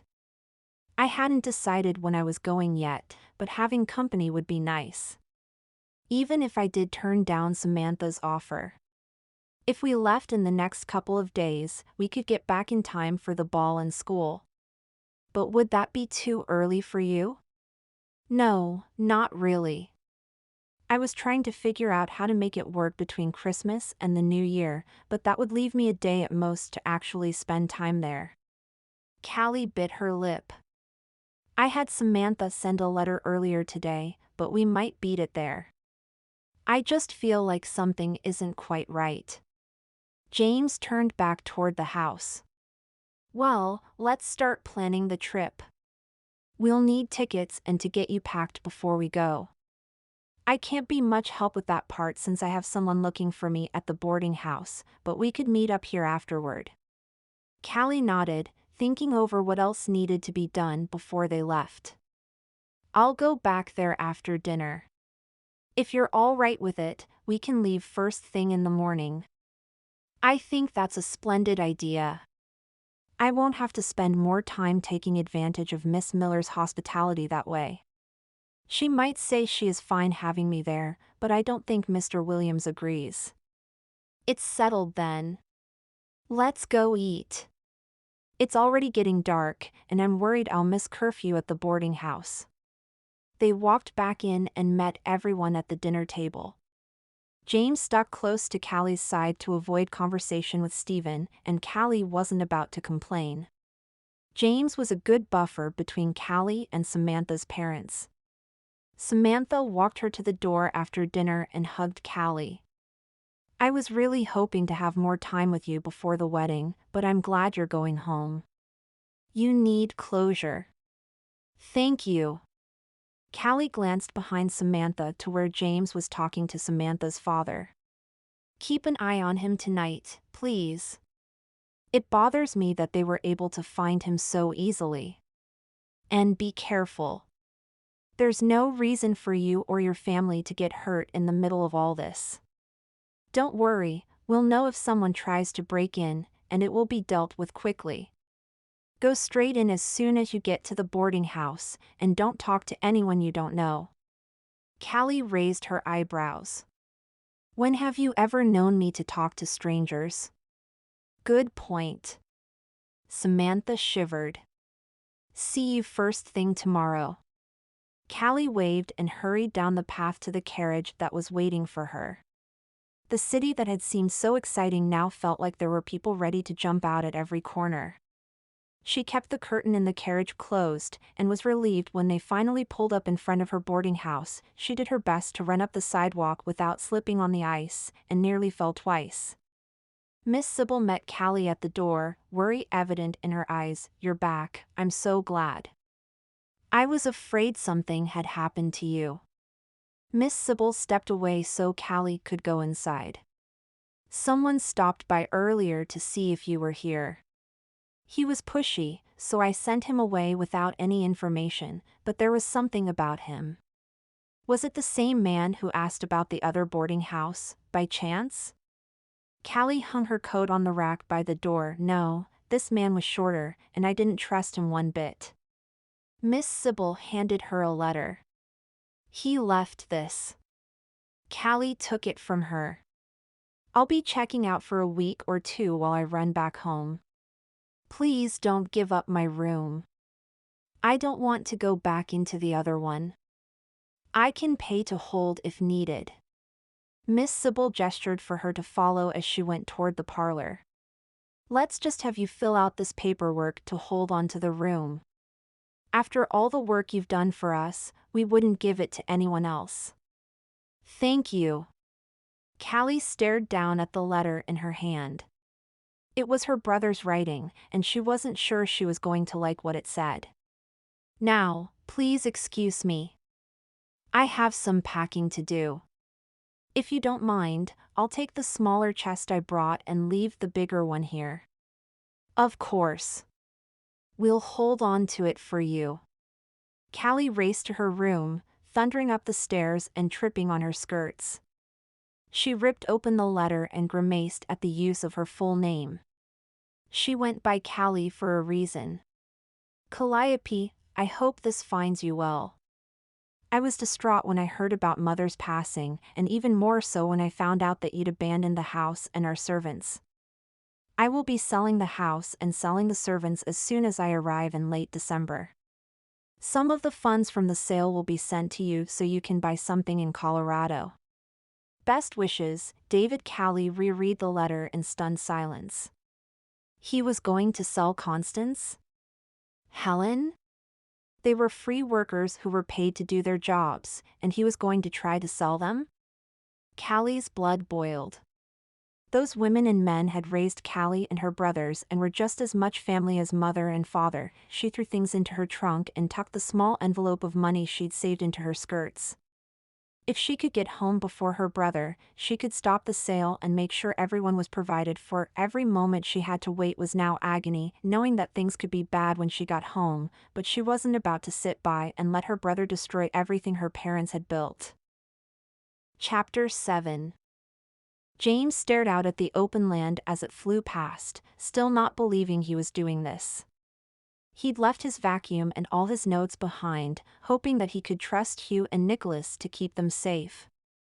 Callie sat on the bench across from him, reading one of her books. She'd offered one to him, but he couldn't concentrate. Are you regretting the trip? Callie set the book aside. No, not at all. I'm glad I could come with you. I'm just hoping that everything will be all right when we get back. Callie pulled some bread Mary had provided for both of them and handed part of it to James. You said you trust your lawyer and the other guy. It will be all right. Just because bad things have happened in the past doesn't mean it'll happen again. I know. I've just never liked leaving my inventions. And after having so many stolen, there's a good reason. James took a bite of his sandwich. The bread was a little dry after sitting for 2 days, but otherwise it was delicious. So what do you plan to do once we get there? We should arrive soon, and you might want to know what we're doing first. I need to see how bad things actually are before I decide. I had planned to sell the house if my brothers didn't treat it right, but I have no proof that anything is wrong yet. And then if David shows up and tries to do what he said he would, I'll already have something in place to stop him from doing it. James raised an eyebrow. And what will that be? Callie looked up from her sandwich. Good question. I'll figure it out when I get there. This conversation had already taken place a few times, and it always ended the same way. It bothered James not to have a plan, but Callie seemed to be perfectly content to wait.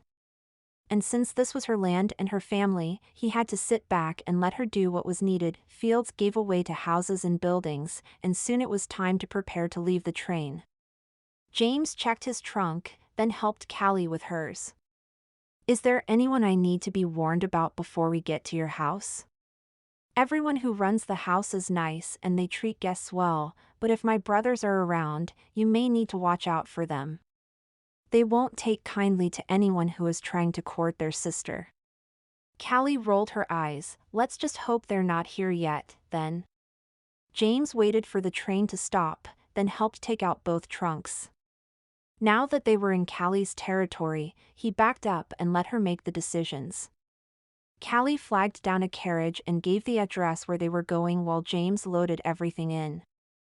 As they rode toward her house, Callie pointed out different places along the way. He'd hoped the trip would help her feel better, but it was as if the burden got heavier as they got closer to her estate. James took her hand in his and squeezed. "I'm here. You don't have to do this on your own." Callie let out a breath. "I know. And I'm thankful.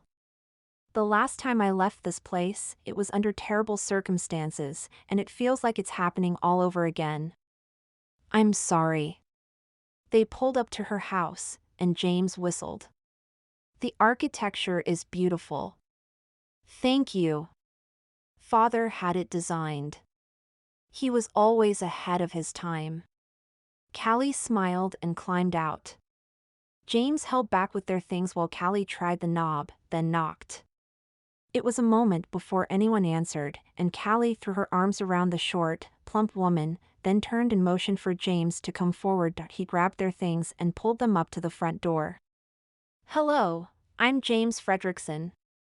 This is Constance. She's our cook, and one of my dear friends. She'll show you to your room. I need to go find everyone else." Callie pushed past Constance and ran toward the kitchen, her usual energetic self finally making an appearance. James followed Constance inside and left Callie's trunk by the stairs until he knew where to put it. His room was small, but it was clean and fresh, with folded linens on the bed. Either they knew he was coming, or they had every room prepared like this. Part of him wanted to stay upstairs and let Callie get used to being home, but he was curious to see more of the house. Callie had told him a lot about it, but seeing it for himself was even better. He found Callie in the kitchen, chatting away with Constance and the other cooks. She looked up when he leaned against the doorway. "There you are. I was afraid you'd gotten lost in here." Callie introduced everyone in the kitchen. "My brothers aren't here yet, but they've been preparing for them. We plan to do a memorial service for Mother as soon as they arrive. Eat up, and I'll take you around the rest of the house." "That sounds wonderful." James took one of the rolls off the table and slathered butter on it. This was much better than the one he had on the train, and he wished he'd taken a second one. As Callie pulled him around to each room, James listened to her talk as he stopped to examine miniature prototypes of things her father had built. Some of them had worked, and some her father had given up on before they were done. "You know, I could probably save my breath telling you about my mother's lovely wine collection since you're staring at a broken plow." Callie folded her arms and leaned against the wall. "Sorry, everything your father made is fascinating. And I think I could actually fix a couple of these if you wanted me to try." James patted the small table where the plow Saturday, "This one especially. And since there are farms all around Denver, it could really sell." Callie's eyes lit up. "You think so?" "I do. There were a few other items in the dining hall that I'd love to get my hands on as well. But that's only if your family is all right with it. I'd hate to do the same thing I've accused others of doing to me." James walked over to another one. "And this idea for washing laundry is quite brilliant. Come with me." Callie took his hand and pulled him through another 2 rooms and outside to the back. It was too big to fit inside, so Father built a shed around it. James stood back while Callie threw some dresses, towels, and sheets into a large barrel. She had him turn the crank, and he jumped back in surprise when water flowed out and into the large barrel. How did he do that? James continued to turn the crank and watched the laundry twist and turn inside. "It's the same basic principle that you use for your vacuum." He was working on adding more belts to make it automatic when he died. Callie threw in lye soap. James switched hands so he could look behind it to see how things worked. "This is brilliant. Too big to go anywhere, but brilliant." Callie nodded. That's what Mother always told him as well. But she was happy to have it for our house. She even charged a little money for others to come and use it as well. She just didn't tell father. James laughed. I guess when you have such a wonderful thing, it's good to share it. Exactly. Callie went to a nearby table. His plans are here. If you took them with you, maybe we could make it much smaller and easier for people to use. James stopped turning the crank and joined her at the table. I think we just need to have all the measurements, and it should work. Maybe even go to a third. Callie turned and wrapped her arms around his neck. I knew I liked you, James Fredrickson, or whatever your name is. If you could make these sell, it would mean more than anything to my family. She paused. You know, it's strange that you invented things just like my father did. I think maybe he had a hand in having us meet so that someday his inventions could actually sell. I like that idea, and I wish I could thank him for it. I do as well.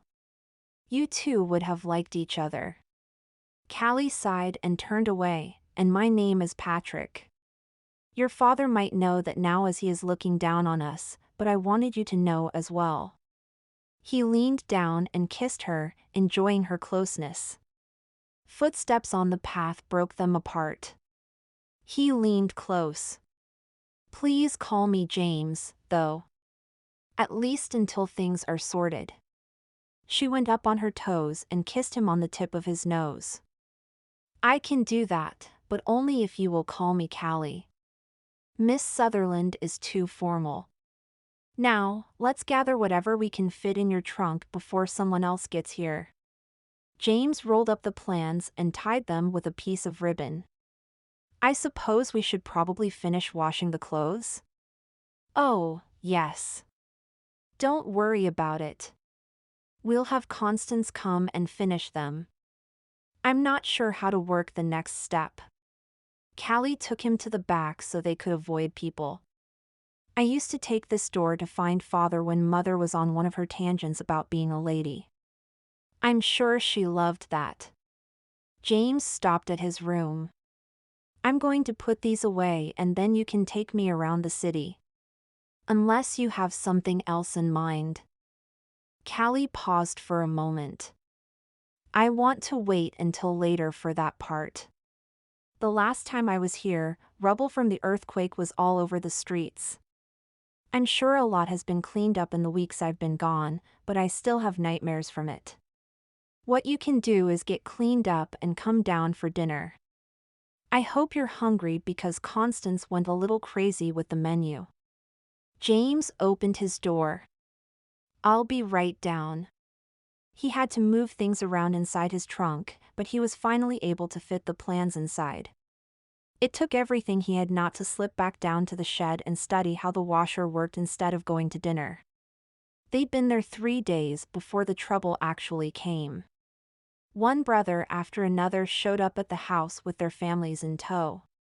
James had given up on remembering names by that time, and it was probably for the better. They weren't at all interested in knowing anything about him because as far as they were concerned, he was a nuisance who wanted nothing more than Callie's money. Constance had decided that it was time for the memorial, followed by a banquet with family and friends. James had clearly been uninvited by her brothers, but Callie was still insisting that he come. James retied his bow tie for the 10th time, then attempted again to get his hair to lay down. There was a knock at the door, and James gave up to go answer it. Callie stood there in a dark red velvet gown, and her hair had been pulled up with small ringlets around her face. He opened his mouth to say something, but no words came. Are you ready? Dinner is about to be served. Callie's cheeks turned pink. Would you stop looking at me like that? My apologies. You look beautiful tonight. I've never seen you wear your hair like that before. James left his room and shut the door. Callie grimaced. I haven't had a chance to wash my hair because of everyone else in the house, so we had to work with what we had. You look quite handsome yourself. Thank you. James held out his arm for her to take, and they walked toward the stairs. I give them about 2 minutes before trying to get me out of there. Nonsense. They know you are my date. Callie smiled. I give you 1 minute. Making bets over how ridiculous they were being was about the only way he could get through the meals. He sat next to Callie, away from the others. There were several times when one of the brothers opened their mouths to say something when their wife would put a hand out to stop them. James looked over at Callie in surprise. They like you, even if my brothers don't. Callie smirked. Would you boys stop being so rude and have dinner brought in? We're positively starving. Terrence, the oldest of the four, waved to the footmen to bring out the food. When do you two plan on going back to? Denver, was it? When I can be sure none of you will destroy mother and father's legacy. Callie glared back at him. We wouldn't do anything of the sort. We just want this place to be sold and to have everyone in a new home by the end of the year. Terrence sniffed. Alexander tells me you insist on finding them jobs instead of selling them. How quaint. James had to hold onto Callie's hand so she wouldn't jump on the table to attack her brother. I suggest you speak to her more respectfully in the future, sir. Terrence turned his eyes on James. As if you should talk. I know father's plans are missing, and I also know what you do for a living. Give them back, or I shall take everything you have. This time Callie jerked her hand away from James and stood, clenching her fists. You have no right to anything in this house. You left and never looked back. The same goes for the rest of you. I am the only one who was here when father died. I had to arrange for mother to be buried as well. As far as I'm concerned, I have all rights to our property, and you're welcome to leave on the first train out of here. Now you will act civilly toward James, or I will have you escorted out. Do I make myself clear? Her words hung in the air as her family glanced between each other. James noticed Callie's hands were shaking, but she continued to stand her ground. Each of the other brothers muttered their apologies, but Terrence continued to sneer. Food was brought in, and Callie finally sat and waited for the footmen to serve her. To say the meal was awkward was putting it mildly, and James wanted nothing more than to escape to his room right then. Terrence left the table as soon as he was finished, and the mood lightened considerably. James answered a few questions about his inventions, but he kept things vague in case they were ever approached by Gerald or any of his group. James and Callie were the last to leave the table. Instead of going into the drawing room like everyone else had, Callie grabbed her coat. They went out the back way and walked along the small path her father had made on his walks. It's strange. I've walked these streets many times before, but it doesn't feel like home anymore. I mean, I was excited to see my house and all of my old friends, but it's different now. Callie pointed off in the distance. There's a step there that I trip on every time I walk that direction. Just over there is where I would change every time I fell and ruined my dress. That happened more often than I care to admit. And over there, that's where Mother, Samantha, and I went to a banquet. Samantha and I walked out. James continued to walk, allowing her time to compose herself. It no longer feels like home because you went out and found your place elsewhere. This will always be where you grew up, but you found who you are in Colorado. Callie looked up at him. You think so? Yes. It happened to me as well. I have no need to go back to New York because my heart is in Denver. In a boarding house, where I can go on walks with an intriguing woman every day. She keeps me on my toes, you know. Callie ducked her head, giggling. Funny, I felt the same companionship in the man next door. Well, then we're both in good places. James turned to face her. Do you want my opinion? Of course. Callie pulled her coat closer. James gestured toward her house in the distance. Sell it. Bring everyone with you that you can afford, buy a home, and make your life there. And let me be a part of it. Callie stepped back, but the look on her face wasn't anger or disgust. It was hope. She slowly nodded. I could do that, but going to school would have to wait. I'm not sure I'd want to do that. You can still go to school. If we can get your father's inventions to work, they will fund your schooling and so much more. James put an arm around her and turned back toward her house. Please tell me you feel the same way about me. I do. Every part of your plan is exactly what I want, but first I need to figure all this out. She was silent for a moment. So, let my brothers sell and keep all the money. And I take the inventions and the staff? Callie thought for a moment. I like the idea. It'll make them happy, and I will have what I loved about home anyway. Precisely. James opened the door for her. I think your brothers will agree to the bargain. It's clear they have no respect for what your father invented. They did once. Until they moved on and got married. Then they decided he was full of wishful thinking. But it was always enough to make Mother happy. Callie took off her coat. I do think you're right, though. Shall we go see what they think? After you. James gestured for her to go first. He didn't want to be in the room when she made her suggestion. This was all about her now, and he couldn't have them thinking he was behind it. Callie cleared her throat.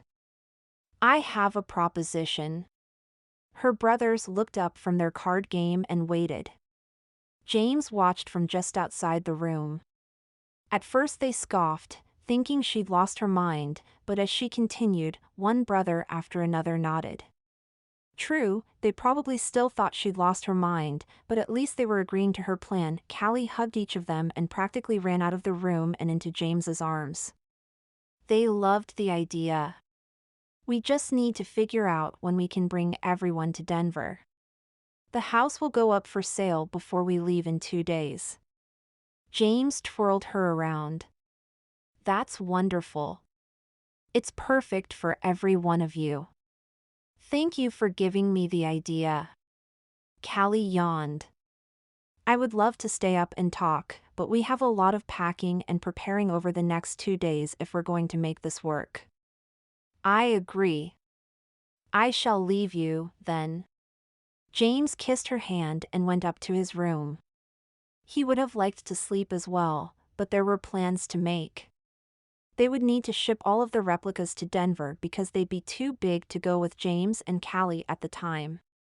James paused in his packing and smiled to himself. This was what people were supposed to do for those they cared about. Help them. Not steal their ideas. Every single invention that he got to work would have her father's name on it instead of his to honor him. James just hoped her family would see it that way. Chapter 8. Callie could see the lights of Denver in the distance, and the giddiness she'd expected to feel when she got to South Carolina filled her. She really was home. And this time, she wasn't alone. Helen and Constance were in the sleeping car next to her, and James would be following soon with a few of the others. He had to make sure the last of the items shipped. She just hoped there were 2 more spots at the Broad Street boarding house for Constance and Helen. They would ask for work there until she was able to find a home for them. They had found a few to look at in the newspaper James had brought with him for the trip there, but she wanted to walk through them to find the one that was hers. Watch your step on the way out, ladies.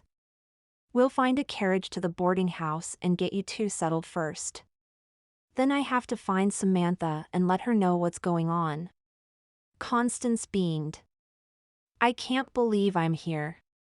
It's so beautiful. Isn't it? Callie pulled her trunk out of the train and nearly toppled over. Oops. I warn you, but then fall myself. Constance hid a smile and moved toward a carriage. Callie helped Helen with her trunk over to where Constance stood and gave the directions to the boarding house to the driver. Once they were settled and on their way, Callie glanced out the window. I hope you love it here as much as I have. And wait until you see the view from James's office window. It's breathtaking. We're here with you, and that's what counts. Constance leaned back. Your mother and father would be so proud of you. Callie blushed. I hope so. Helen looked up from her magazine. I agree with Constance. You hold yourself in a confident manner that you never had before. And besides that misstep back there, you haven't tripped on anything since you arrived in South Carolina. Callie blinked. I suppose you're right. I never thought about it. Oh, here we are. The driver helped unload the trunks before they climbed out, and Callie made sure to pay him before turning to the boarding house. What a beautiful home. No wonder you love it here. Helen picked up her trunk, and there is the Palmer's boarding house. It's where James lives. Callie took the lead and opened the small gate to walk up the path. Miss Sybil was sitting in the parlor when they arrived and grinned when she saw the three ladies. You're back. And you brought company. Yes, this is Helen and this is Constance. They've worked for my family since I was young. I was hoping you'd have a place for them for the next little while until I can find us a home. Sybil tapped her pen against the table. We still have the small room, but I'm not sure about another one. Sophia? Her sister came in from the kitchen. Oh, Miss Sutherland. You're back. It's so nice to see you. She needs rooms for Miss Helen and Miss Constance. Do we have anything available? Miss Sybil leaned close. I'd hate to separate them if we don't need to. Actually, I think we might. Elizabeth Olsen left this morning. Mary hasn't cleaned it yet, but one of them could have that one. Callie brightened. We can clean it. No, really. It's no bother. I know where everything is already. Sophia sighed happily and bent to hug Callie. I'm so glad you're back. I'll have Sybil get everything set up. Dinner will be ready in an hour. Thank you. Callie followed Miss Sybil to their rooms, then dropped her things off in her room and flopped on her bed. She was home. Callie checked the listing of the house and looked up at the one in front of her. It didn't seem charming and well-built from the outside, but she'd still give it a shot. Are you sure you want to look at this one? James leaned closer to read the ad. Yes, it's the last one on our list for today. Callie shivered. Besides, it's freezing, and we've walked 1,000,000 miles already. James chuckled. I wouldn't say 1,000,000. Callie walked inside and shook her head. No, not this one. Too bad. I'd really hoped we'd find it today. It's all right. No rush. We'll find something that you fall in love with, but until then, we'll keep looking. James took the newspaper from her.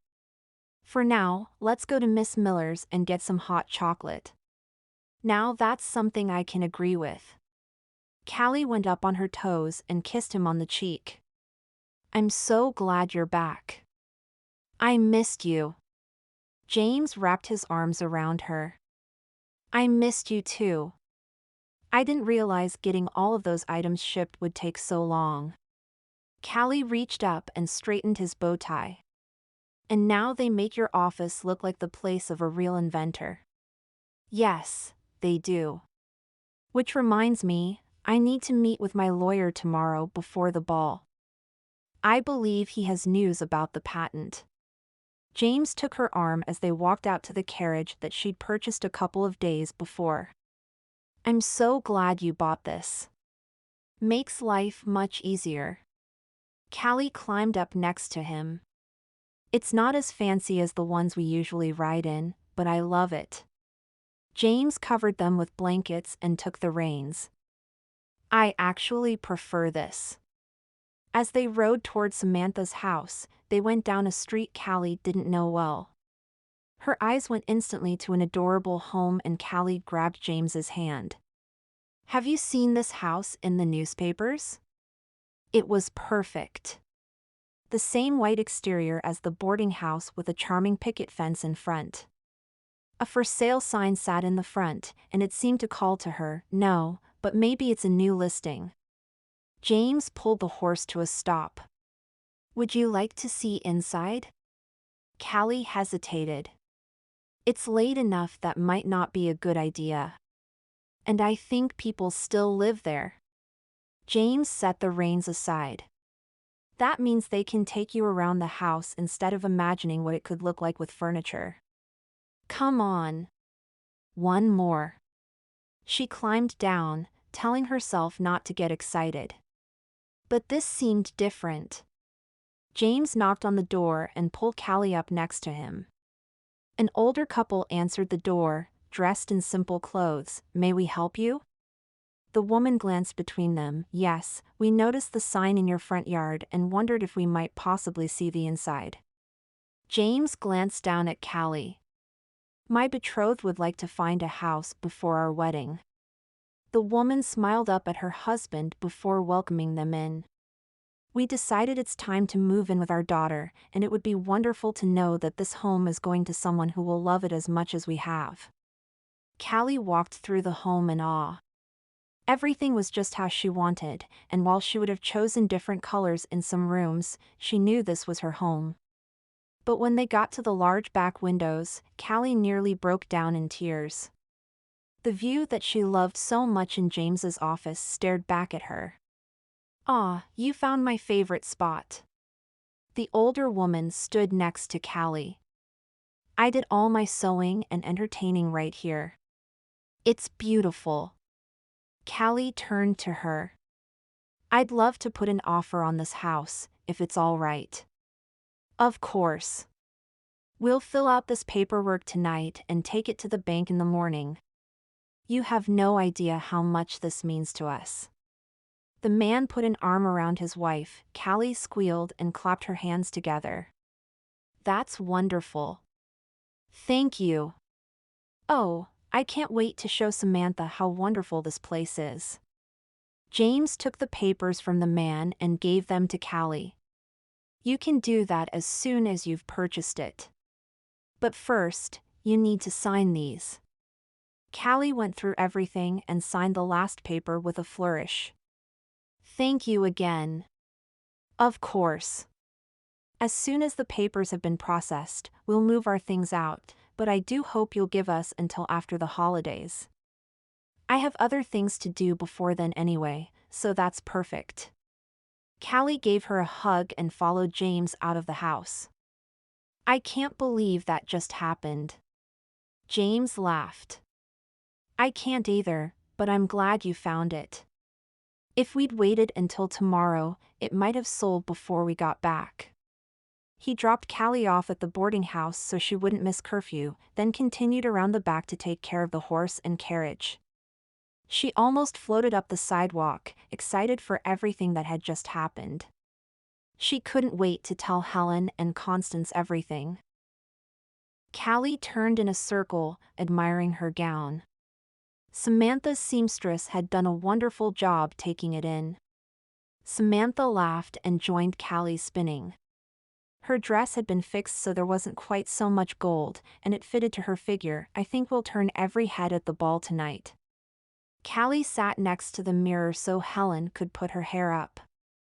Unfortunately for all of them, we're already taken. Samantha sat next to her and picked out some earrings. "It amazes me how much both of us have changed since we came here. Just a few months ago, you were too shy to talk to young men and couldn't stand on your own 2 feet. Literally. And now we're about to go to one of the fanciest balls of the season." Callie cringed as Helen yanked on a tangle. "Careful." "Samantha, Callie, it's time to leave." Samantha's mother came into the room. "Oh, my. Don't you two look lovely?" Callie stood and took her shawl from the chair. "James and I will be going in my carriage, but I'll see you both there."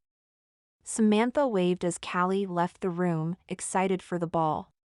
She walked down the steps to where James stood with his mouth partly open. She smiled and held onto the rail. She was determined not to trip. "You are breathtaking, Miss Callie."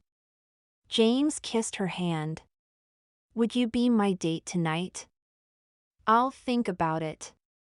Callie slipped her arm through James's. "Is everything set?" "I have the patent in my pocket.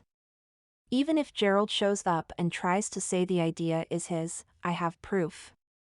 And Mr. Smith is supposed to be bringing a couple of vacuums as well. I think we're ready." Callie climbed up into the carriage. "I can't wait to see everyone's reaction." James took the reins. "Me neither." The ball was in the center of town at a large manor. Callie froze as they pulled up, scenes from the night of the earthquake running through her mind. She had to tell herself that the feelings she'd had the night of the earthquake were different from how she felt tonight. "Is everything all right?" James asked. "Yes, sorry. I just haven't been to an event like this since Mother passed. I keep seeing it all over again." James helped her down from the carriage. "Nothing is going to happen tonight. It will be fine. Although, I'm hoping to get someone put in jail, so there's that." Callie smiled. "I suppose you're right." Two butlers announced the guests as they came in, and Callie grimaced when they called her Calliope. Only her brothers called her that, and she had to wonder who gave them that name. Samantha came in shortly after and weaved her way through the crowd. "This is bigger than anything we ever attended back home." Samantha stared up at the high ceilings. "And I happen to have the most beautiful date here." James took Callie's hand. "Sorry for interrupting. Would you like to dance?" Callie curtsied and accompanied him to the dance floor, where Samantha and Stephen joined them. Callie had to watch everyone else to know what to do, but had to admit it was much more fun than sitting on the side waiting to go home. It wasn't until they moved on to the business portion of the evening that Callie had that feeling again. It bothered her at first, but then it became insistent. She found Samantha and leaned in. "It's happening again." Callie looked for the strongest beams to stand under. Samantha's eyes widened. "Not tonight. Things were just starting to get better." "I know." Callie pushed her fear aside as James talked about his vacuum. She couldn't help the pride that rose in her as the audience asked questions and surged forward to learn more about it. James searched the crowd until he found her and grinned. It was a success, not so fast. A man pushed his way through the crowd, holding up papers. "This man is an imposter. I have here the plans to that same vacuum. He took those plans, and he made it his own. Just like he did with all my other experiments." Callie stepped back, looking between the two men. The feeling she'd had subsided, followed by a feeling of dread. This was it. The two men argued for a moment until another man broke through the crowd, followed by two policemen. "Ladies and gentlemen, we need to take these two men into custody. Please make your way toward the banquet and dinner will begin shortly." Callie waited for everyone to leave before running up to James. "What is he talking about? Why are you being arrested?" "Falsifying papers, ma'am." Mr. Adams looked at her sadly. "I'm sorry. If you'll join us, we can explain things on the way." Samantha hugged Callie. "Please be careful. I'll see what Mother and Father can do for him." Callie nodded and wrapped her shawl around her. She had no idea what was going on, but she had a feeling that she knew who was behind it. The last person Callie wanted to see at the police station was her brother David. He and their other brothers sat in a room while James stood at the front having a statement read. They were accusing him of stealing the inventions with the intention of taking the credit for everything. And on top of that, they'd somehow figured out his real name. Callie stormed into the room. How could you? We had an agreement. I take the plans and you sell the house. But you couldn't just leave it at that. David held up his hands in surrender. We're trying to protect you by showing you what he really is. He doesn't even go by his own name.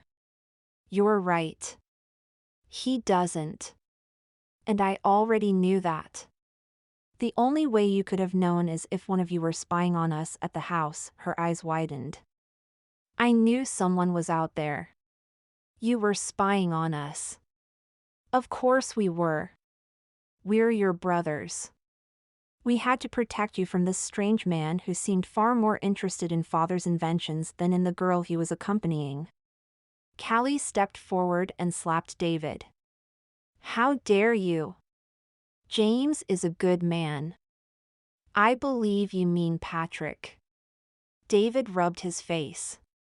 And clearly we stepped in right on time. The officer took James away, and Callie's heart broke. She turned back to her brothers. You'd better fix this, or I'll send every lawyer I can find after you until there's nothing left. She slammed the door shut and ran after the officer. Excuse me? May I at least say goodbye to him? The officer turned, his expression softening. I'll give you 5 minutes. Callie nodded and turned to James. His hands were in cuffs, and his usually combed hair was disheveled. I'll fix this. I know you will. James glanced toward where her brothers still Saturday. I hope you know I would never do what they accused me of. I know. Callie reached up and caressed his cheek. I'll have you out by Christmas. I promise. James leaned forward and kissed her softly. I know it's bad timing, but there's one more thing I wanted to do tonight. What is it? Callie wiped a tear. He gestured to his pocket. I have your gift in there. Will you get it out for me? Callie pulled out a small box and opened it to find a small diamond ring. She gasped, her eyes filling with tears. It was beautiful. The gold band was just exactly how she remembered. The diamond was small, but perfect. Is this? It was your mother's. Constance found it for me. Would you marry me? She nodded and put the ring on her finger. Yes. Even if we're in the middle of a jail when you asked. The officer cleared his throat. I'm sorry to break up this happy occasion, but I do need to take him in. Callie kissed James one more time and watched him go as tears poured down her cheeks. Once he was gone, Callie spun around and stalked out of the police station. She had work to do. Chapter 9. James had only been in jail for a day, but it felt like an eternity. The good news was that he had figured out a few issues with the laundry cleaner Callie's father had made, but the bad news was he didn't have anything to write his ideas on. The argument the night before between Callie and her brothers ran through his head. Everything he'd been accused of was exactly what he'd been afraid of while he'd packed things up, but at least Callie still believed him. Gerald sat in the cell next to James and had finally given up taunting him.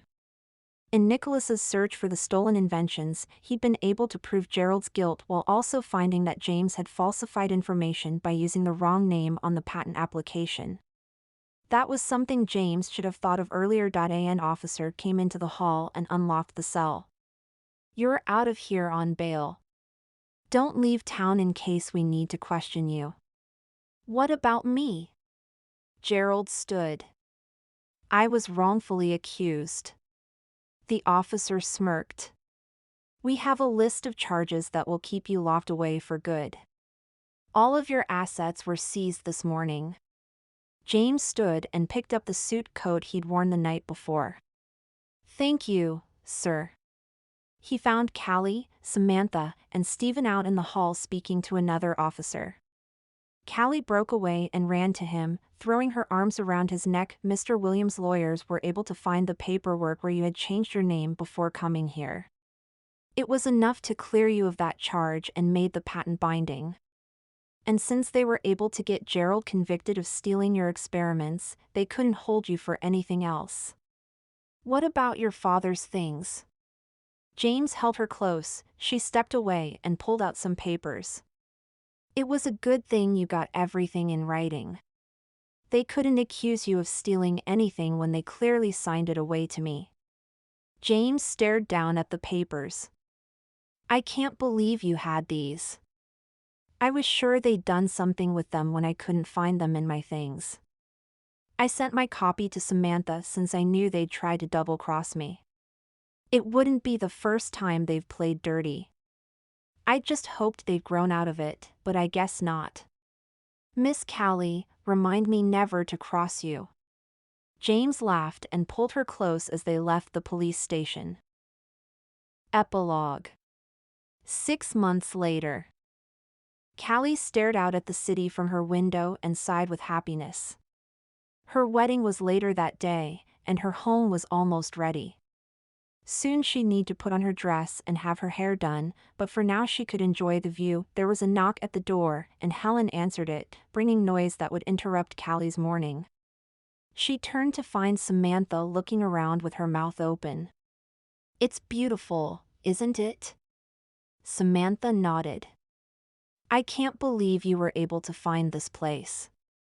We'd looked for months before finally finding one. Callie shrugged. It was just meant to be mine, I guess. I just can't believe this is the first time you've been here. Yes, well, first I got married, then we had to travel. And then I was so sick that I barely left my bed. Samantha rubbed her small belly. But that was all worth it. Callie bent down. And I'm going to be your favorite aunt, right? Samantha jumped. I don't know if that kick was to say yes or no. I'm thinking it's a yes. Callie hugged her friend. I was going to get dressed upstairs, but I'm thinking for your sake, we should probably get ready down here. Helen and Constance turned and went upstairs to get everything while Callie pulled Samantha over to her couch. Please tell me you're happy. Callie curled up in a ball and wrapped her arms around her knees. I really am. Stephen has been wonderful to me. You should see the way he scurries about to make sure I'm comfortable when I'm at my sickest. Samantha laughed. Callie sighed. That's so wonderful. Ah, here are our things. We'd better get dressed if we're going to make it on time for the wedding. James will meet us there. He's making sure they have everything ready. While they changed, Samantha told Callie about her travels while Callie talked about the patents that had gone through for James. School had been pushed off for a bit so they could get a lab ready for James, but Callie didn't mind. She was doing what she would have gone to school for anyway. While the gardens at the boarding house had been nice in the fall and winter, they were nothing like the spring. Daffodils, tulips, and other flowers brightened the paths, making it perfect for a wedding. Sybil and Sophia were clearly enjoying themselves as they welcomed guests and ushered them to their seats. They'd insisted that Callie and James have their wedding their garden since that's where the couple had met. James stood at the front with the priest and shifted nervously as Callie walked up the aisle. She stood next to him and leaned close. Ready? Always. The ceremony was simple and sweet, with each of them saying their vows. James leaned close and kissed Callie, and cheers erupted from the crowd. Now that we're married, there's one thing I'd like to ask you, James whispered. Yes? Callie asked, how about a walk in the gardens one more time? Callie grinned and took his arm. I would be honored. This has been Callie's Calamity by Jaclyn Hardy. I hope you have enjoyed the story. Make sure to check out my other audiobooks. You can also check out my ebooks and book bundles at www.jaclynweistbooks.com.